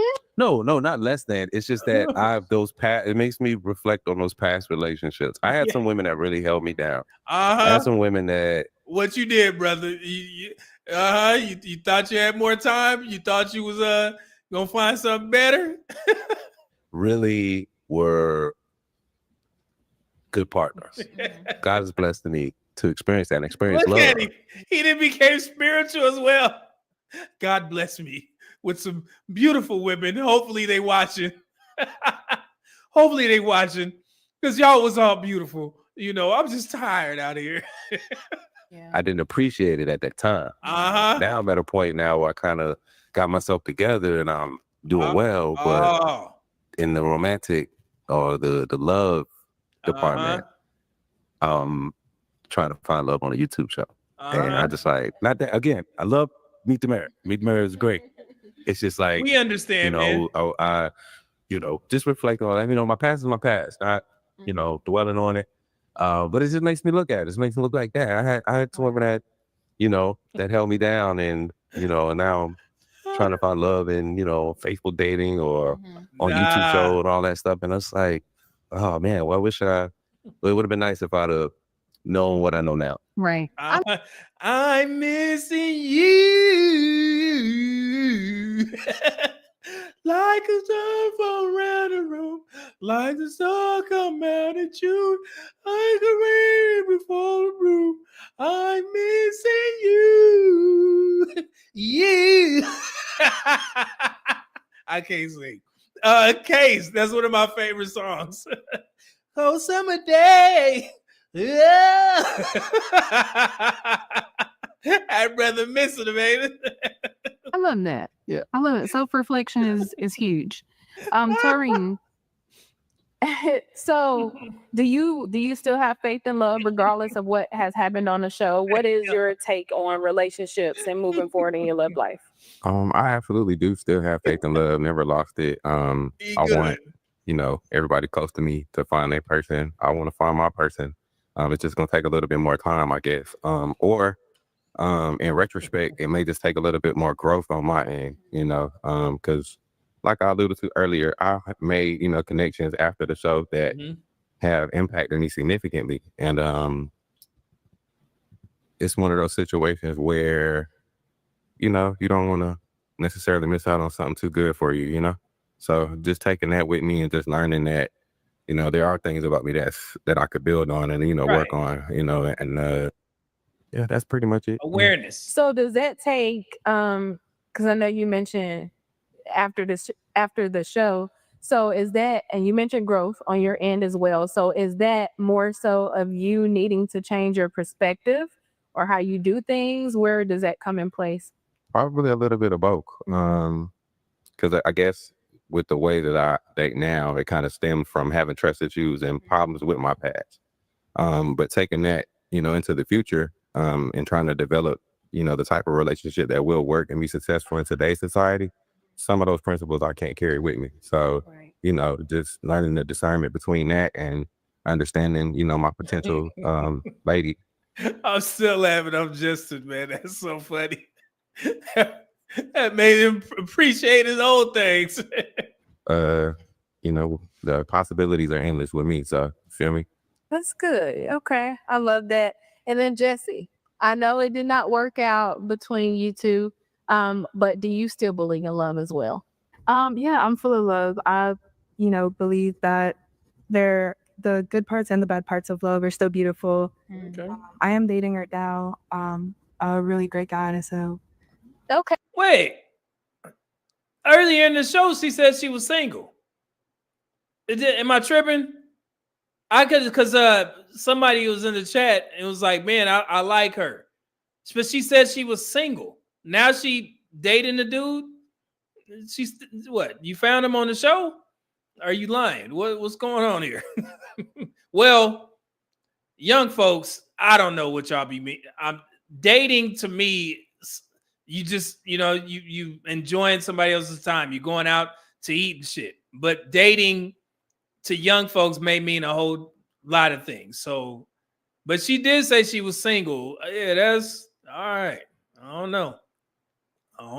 Okay, we left that part out though. Yeah, she said she's single. Okay, what are some attributes about this new man that you love?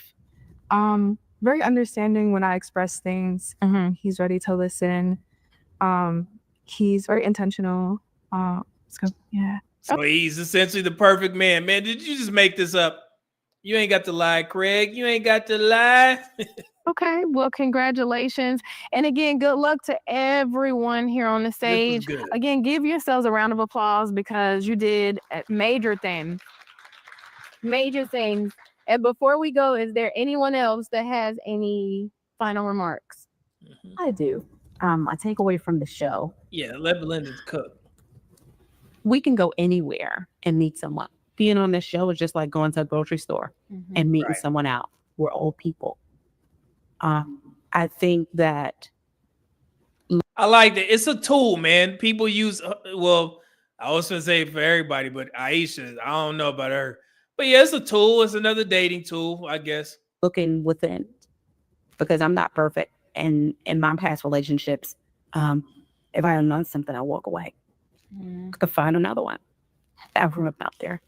But after I realized that was one of my shortcomings and that having patience and compromising was the key, that's when things opened up for me. And positive things came out of that. So when you said looking within and maybe concentrating yourself on fixing some things and changing some things, doesn't matter where we need them. We can meet them on Facebook. We can meet them here. We can meet them at the grocery store. And we're not ready. And we haven't prepared ourselves to be just a compromise with unequal shortcomings, then we'll continue to be on these shelves. Nothing will ever change. That's a word. That is a word. That is the truth because it all starts within you. And that's why I asked that question. Like you said, we can blame it on everybody we date, but it starts internally. So hopefully you all learned something on the show as well. Stay tuned for season 3. There will be a season 3. So we will have new contestants, new experiences, new drama, new everything. We're going to actually follow some of them in their daily lives, and we're going to catch up with some of the old contestants as well. So stay tuned. Right. We have so much more for you. Again, I have been your host, Tanae of the Evening, and you're watching MEET2MARRY Reunion 2. That was great, man. Well put together, man. Shout out to GMT and his wife, Dion. My goodness, man. I pray that we make the right show famous. I pray that the MEET2MARRY show goes viral, get all the deals that they need, man. I love this platform. I enjoy doing these reactions, man. This was amazing. Blessings to GMT and his wife once again. And thank you to all the guests that didn't mind sharing their stories and behind the scenes or whatever. Yeah, like I said, man, I pray that, the algorithm does its job and people get to see how well put together this show is, man. This was absolutely amazing. My goodness, bro. Yeah, shout out to GMT. Man, y'all did y'all thing with this. Yeah, absolutely impressive, brother. Impressive. Man, oh, Mr. Super Chat. King P Beats $2 super chat said, Medium Man, she moved a guy out of her friend zone in real time. Yeah, yeah. She contacted DM right after the show. It's like, you with me now? That's funny. Thank you, Pooh Man, for putting the link to Grown Men Talking in there, man. Greatly appreciate it. Hey, GMT, did you find the timestamp real quick before we get out of here? Let me see if I can. Hold on. I'll try and pull up because I want to see what the hell happened with that one couple. Hold on. We nosy. Wait. Where is it? Hold on, guys. Here we go. Wait. Okay. Wow, it's 2 hours. Goodness. Yeah, we wouldn't have time to get through all that. Did you? Oh, he said I'm gonna find it real quick. Okay, cool. I'll wait a little bit.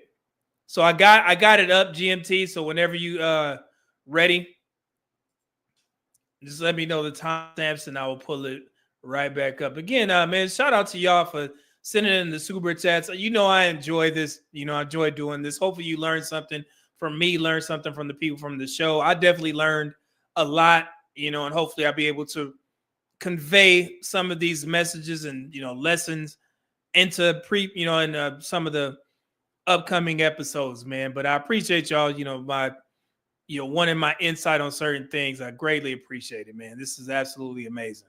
So hold on. I said I'm gonna wait around a little bit so we can try and get that footage. Roll that beautiful bean footage. Let me see here. Let me get some of the members in here while we wait. Let me go back up. See here, see what the members been saying. Let me see. Ronnie C say he gonna cry in the car. Yeah, I'm missing you. What was that Joe song? Alone. It's like being in the crowded room with no familiar faces. Alone. Oh, I like that song, man. Joe is cold, man. The biggest hater in the game. Joe was always trying to steal somebody's woman. Oh man. Oh, I miss you. I miss you. I miss you. See? Raven Knight says she jumping one dude to the next. Yeah, she did say that she was single. Yeah, you ain't got to lie. You ain't got to lie, Craig. Let's see here.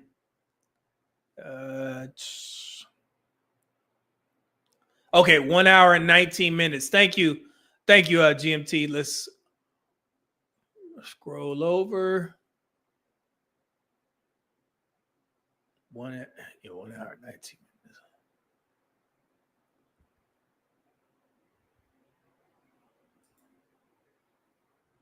Okay. All right, let me set it up. Oh man, yeah, we need some. Oh, we need to hear what the hell going on. So here we go. So this is from the MEET2MARRY reunion live stream. So they did a meetup, and I see we got some. Who else on there? Got GMT and his wife Dion. Amir is on there. What was that? Keys and Mother Esh. All right, let me start. I don't know who that is. All right, let's get to it.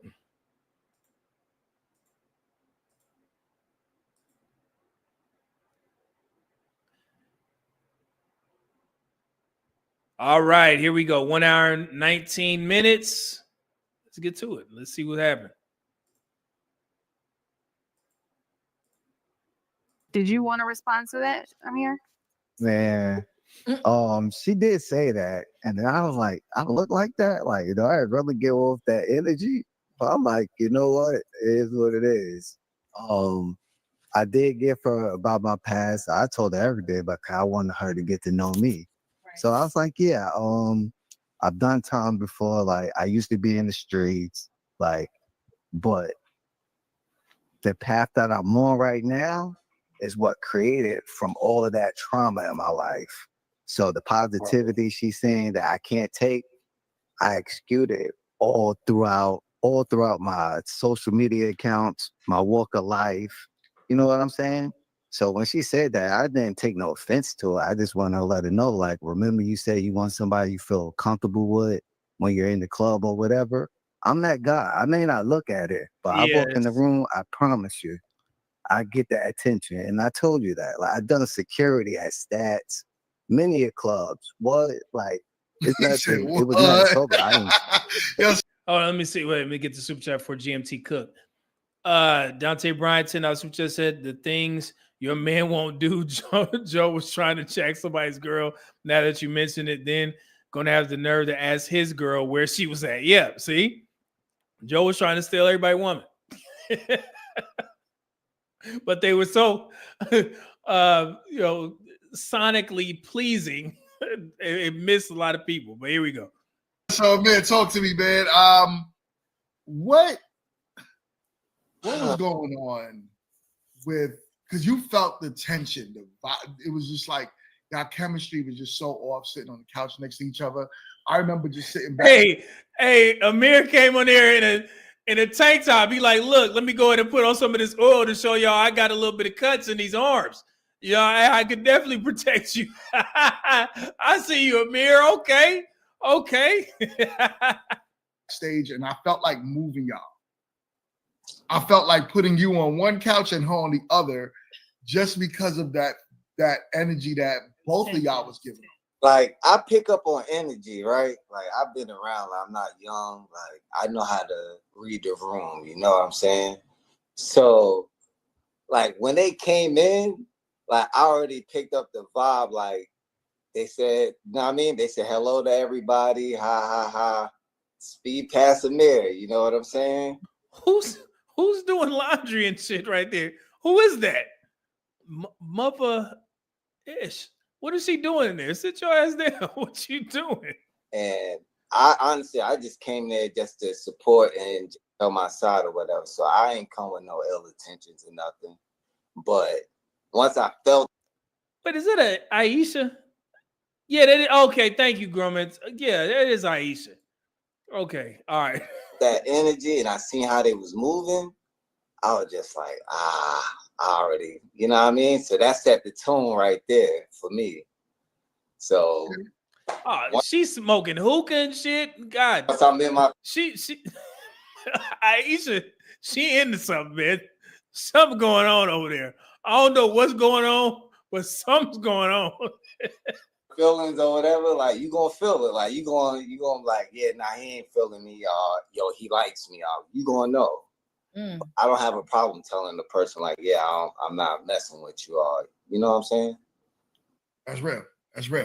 That's real rap, son. Man. All right. And I mean, he came through like you see them arms out. He like yeah. See, I said it too. Simple over here. Ain't no Like, simple. Whatever. You out in the white beater. I got to put hands Yeah. on somebody. It's a problem. About to start crip walking. I just want to say something about that comment. Wouldn't hurt a fly. Yeah. Okay. I'm from New York. I ain't ever gonna say that to my man. You wouldn't. Thank you. Thank God. Dang it. Yeah, I knew I liked Belinda. I knew it.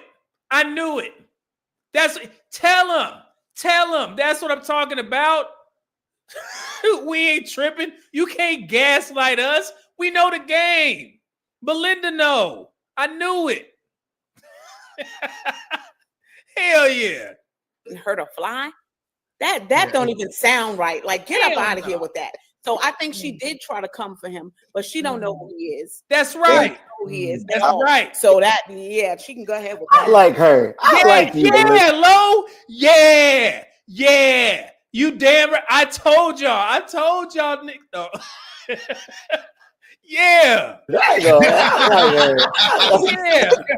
Said like you trying to and take a sip of that wine, that red wine, red wine. I like Belinda. I like her.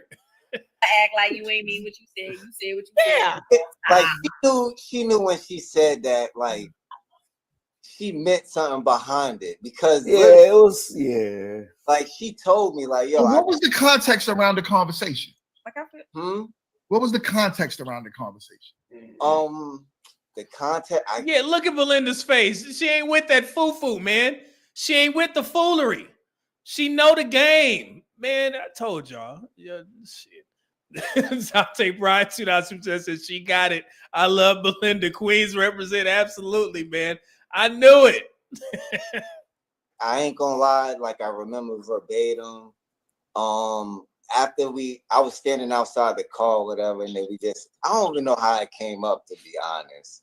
But when she said that, I was just, you know what I mean? Like, but we killed, like, that basically saying like you a punk, like you soft. Thank you. Everybody, somebody heart, man.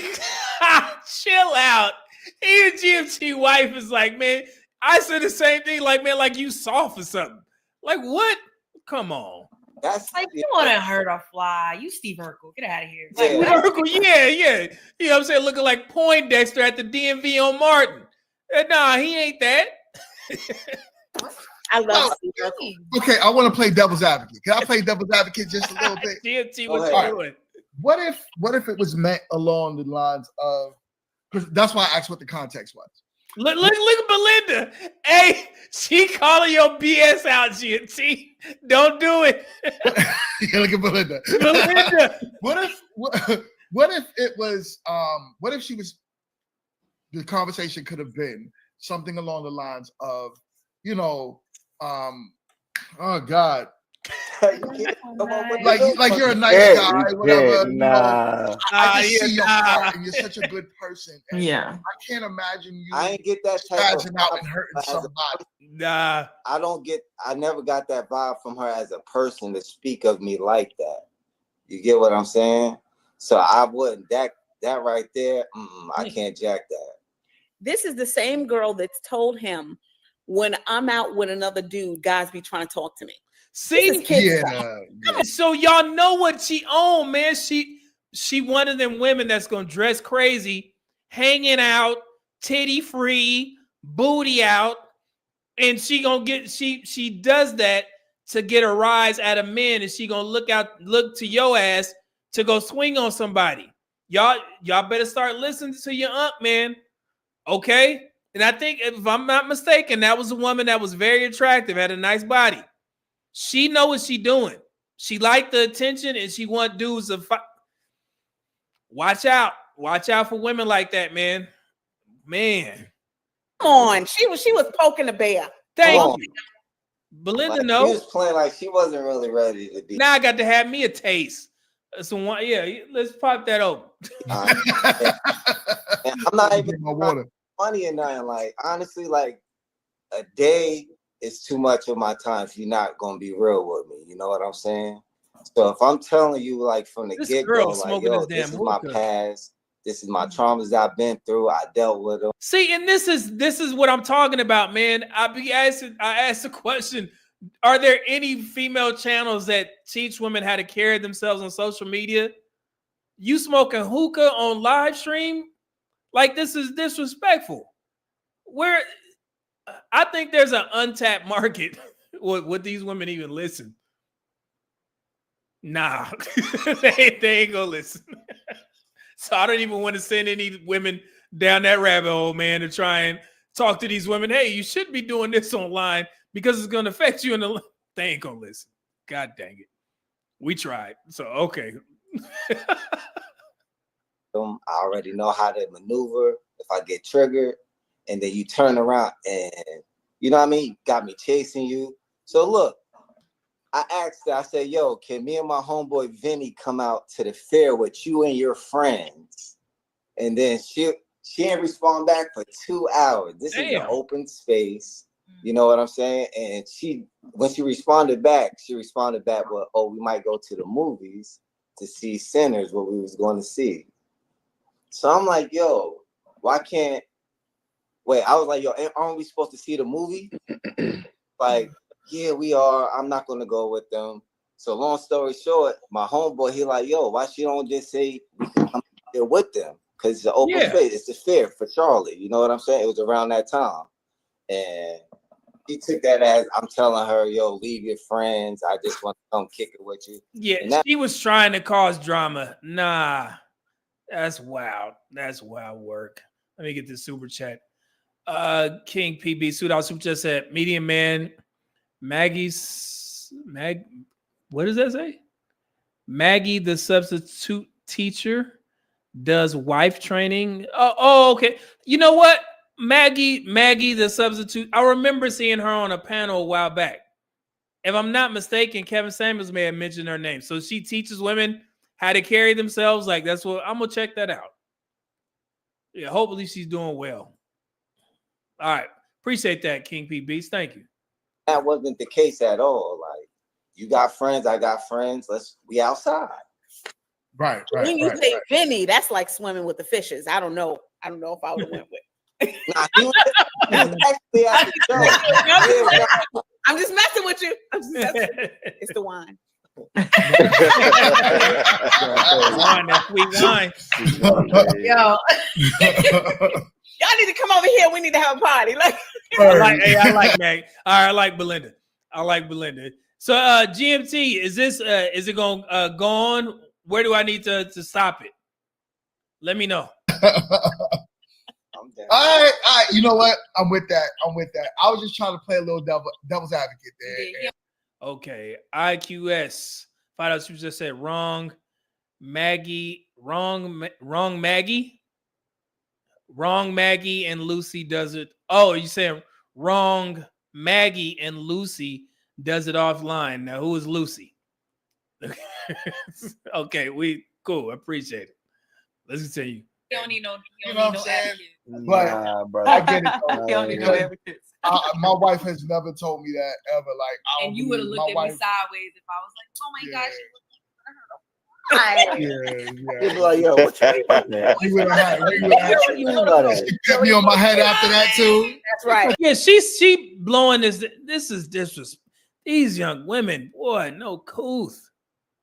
God, you said, oh wait, GMT said there's a part of Aisha going in on Tori. Oh, okay, I let her cook. Okay.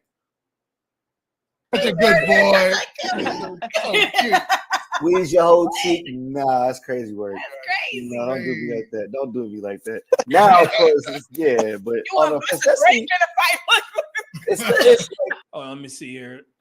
Erroneous E Fidos just said, as a bigger guy, I've definitely been expected to crash out behind a woman I barely know.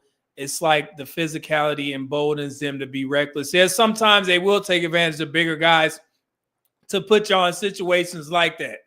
And that's absolutely unfair, man. That's crazy. I know what you're talking about. it's different because like that's a first handful of dates. You say something like that on the first handful of dates is crazy. That was the first. That was the first one. That was. I feel you.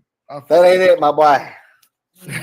He said that ain't it, my boy. I thought the girl from the military was it, but Yeah, to be honest, like I told Mingo, like when we went to Fridays, like, yo, I feel like I picked the wrong one. Cause like I said, I'm good on reading the room, I'm good on picking up. I used to do security, like, you know what I'm saying? Like I gotta, so once I felt that, I should have backed off there, but like I said, I had not even high hopes, but just hopes. You followed the process and I respect it. Yeah. I'm gonna say this. This is not talking behind anybody. I don't care. Like I don't care. When I saw her on video, I was like in awe. I was like, her shape is nice. She's sweet. She's all. But when I saw her at the reunion, I was like, "Ma'am, were you on the show?" She was like, "Yes, I was on the show." I was like, "You wasn't on the show." That looked like a totally different person. It act like a totally different person. I could not believe. And I said, "You sure you was on the show?" She was like, "Yeah, that was me." I was like, "Ooh." Yeah, no more God fearing, no more. No more. I told you that's a bluff. I told you that's a bluff. Y'all know I don't care. I'm gonna say what I say, and that's it. Right. Yeah.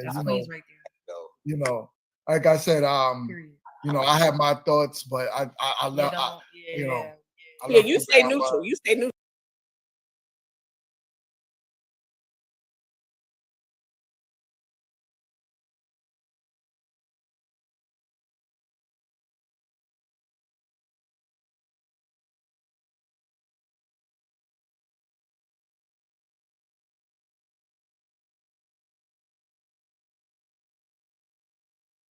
because I've dated guys that are my height, but that's probably the only thing. Because I felt like if I want to be with a guy that I want to marry, I want a lot of the, not only the like core values, but also like physical attraction. And I just wasn't physically attracted.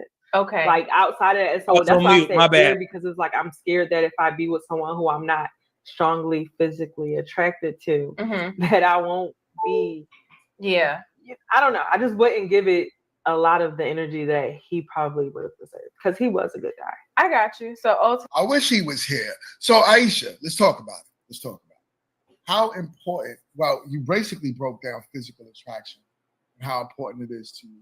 But do you think that that is something that could help you get like a successful relationship? What Or is it like a major part for you in order for you to move forward? Wait, real quick. Let me get this super chat before we let her cook. AK with the 199 super chat said, Aisha hitting the hookah. Let me know she smoked and chill type. See, you see how it, but I'm glad you said that, because I want young ladies to understand, like, certain things that y'all do, men will, compartmentalize or categorize you quick. So this, you smoking and stuff like that and chilling, like this is inappropriate. You want to carry yourself a little bit better than this. Like, come on now. Physically attracted to the guy that I'm going to be with. Like, I have to be. Like, I have to like the way you look. So what if a guy was a good guy, made a good amount of money, was able to take care, provide for you? He just wasn't the most physically attractive guy. He don't have to be the most physically attractive person. I just have to find something attractive. Okay. Like, you know what I mean? He don't have to be like fine. I don't even like fine men. Like, I don't want to find men. You ended up saying you want medium ugly. Yeah, like something like that. Like, or like not even medium ugly, but I just have to like something on you. And I just like, it just was no attraction. Outside of our chemistry. I think the chemistry was good. For me, it just wasn't the physical attraction. Like, I felt like if he looked better to me, I feel like I would pick him. Do you think that's something that could grow on you, getting to know the person? Have you ever had physical attraction grow on? Have I ever had physical attraction grow on me? Yes. That's what I was trying to get to. So like having something that, maybe at first you're like, but I see the chemistry, and then the chemistry can end up giving you that physical attraction later on. Yeah, I agree. I can see that. I probably just didn't give it a shot as far as that go, but I could see that. I could see that definitely happening. Yeah, because he's not a bad looking guy. Like, Justin is not ugly at all. I just wasn't attracted. Makes sense. Can I ask her a question?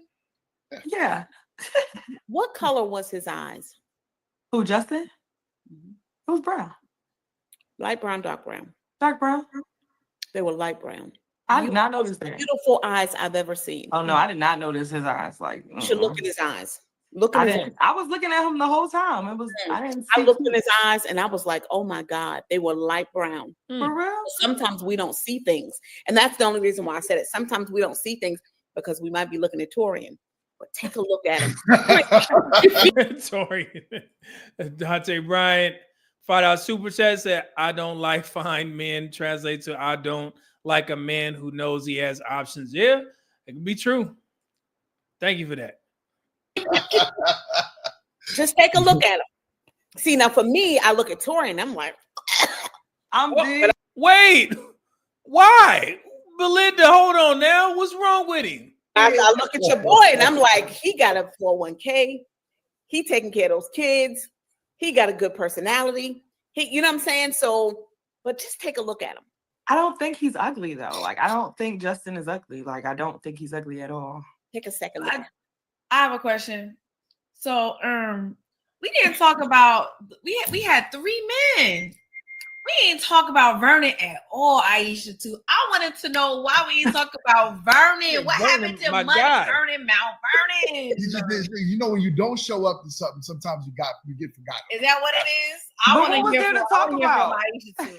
She said, what was there to talk about? There's nothing to talk about with him. Like, he was, I don't know. He seemed like a joke to me. Like, It was nothing. It was really nothing. Why really... you violate that man? Like Yeah, that? come on, No. man. What I'm saying is like if you see our episode, you could. I was literally laughing. Like he's handsome, he's tall, but he doesn't have a stable career, and he has a little baby. I just wait. I thought he was a comedian. Well, no, but I think that wasn't the only thing that he did.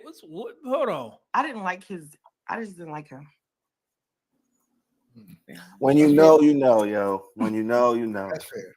It was nothing. And sometimes his height. We think you know. His height was good. Justin. His eyes was pretty. You know, his eyes was pretty. Yeah, he had like he had pretty eyes. Yeah, just like that. First of all, Justin said, Houston, no. Okay. So with Taurine, right? We don't even got it because you're pretty much nearing the end of the episode. So with Taurine and you doubling back, and you ended up saying that you should have stuck to your first choice. Yeah. Right. What else did you see in him that made you say, because you mentioned that was something that you saw that was like, in so that like interview. rewatching the episode, I was looking at him and I'm like, damn, he's not even that cute. Like, what was I seeing? Man, see, I hate when women do shit like this, man. You ain't got to get no get back. You was head over heels for the brother, and now he wasn't that cute. And then I just kind of felt like watching the episode, I just kind of felt like he was giving like, okay.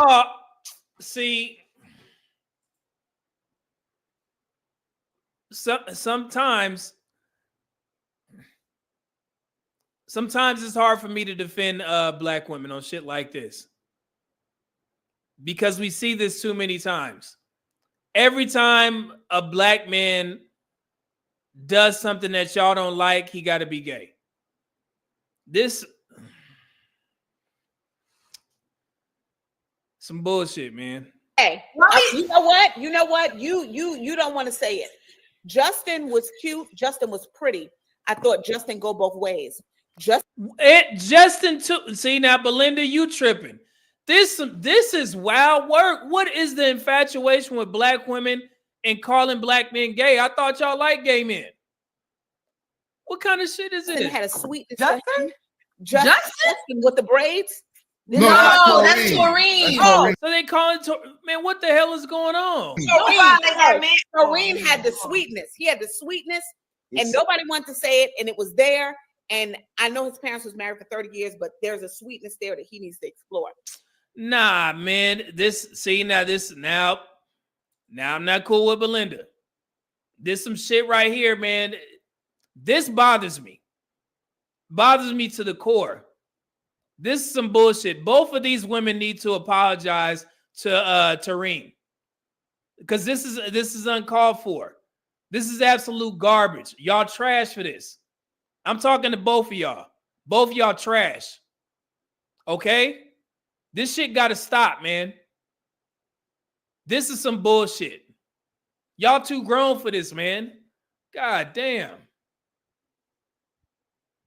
But I'm sorry, Justin is my boy. It's the wine. I was getting confused. Yeah, what Belinda said. Thank you. Yeah, I will Belinda. Yes, they with me. Everybody sees it. Nah, man. Y'all, this is some whole shit right here. I ain't gonna even hold y'all, man. This is embarrassing. The black fucking community. God damn. And it's okay. I love gay people. I love bi people. I love my God. I just don't want you. Nah, man. I'm cutting this shit off. Yeah, I'm cutting this shit off. We not doing that, man. Torian, let me just say this. I apologize, brother. Bro, I'm apologizing for them because I'm pretty sure they too pig-headed to do it themselves. Because that was fucking embarrassing. You don't deserve that, man. And let me just apologize on their behalf. They ignorant asses. The black community, black women, and black men are infatuated with calling straight black men gay. What the hell wrong with y'all? You know people can see this shit? So, like I said, man, Taurine, I apologize, brother. It ain't right. That's trash.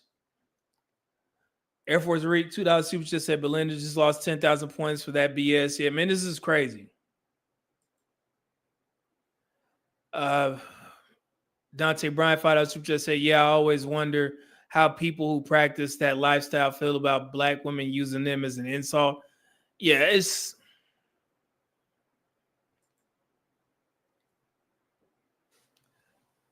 all right, man. Let's go ahead and because I'm gonna probably say something way more harsh than I should. You know what I'm saying? And nah, I'm not gonna even give him that energy, man. That's wild. But all right, man. We appreciate the show, GMT. Thank you for allowing me to review these videos, man. I greatly appreciate it. Yeah, now I definitely understand what you was talking about. Yeah, that's not. That's crazy. That's absolutely embarrassing for the black community to do that.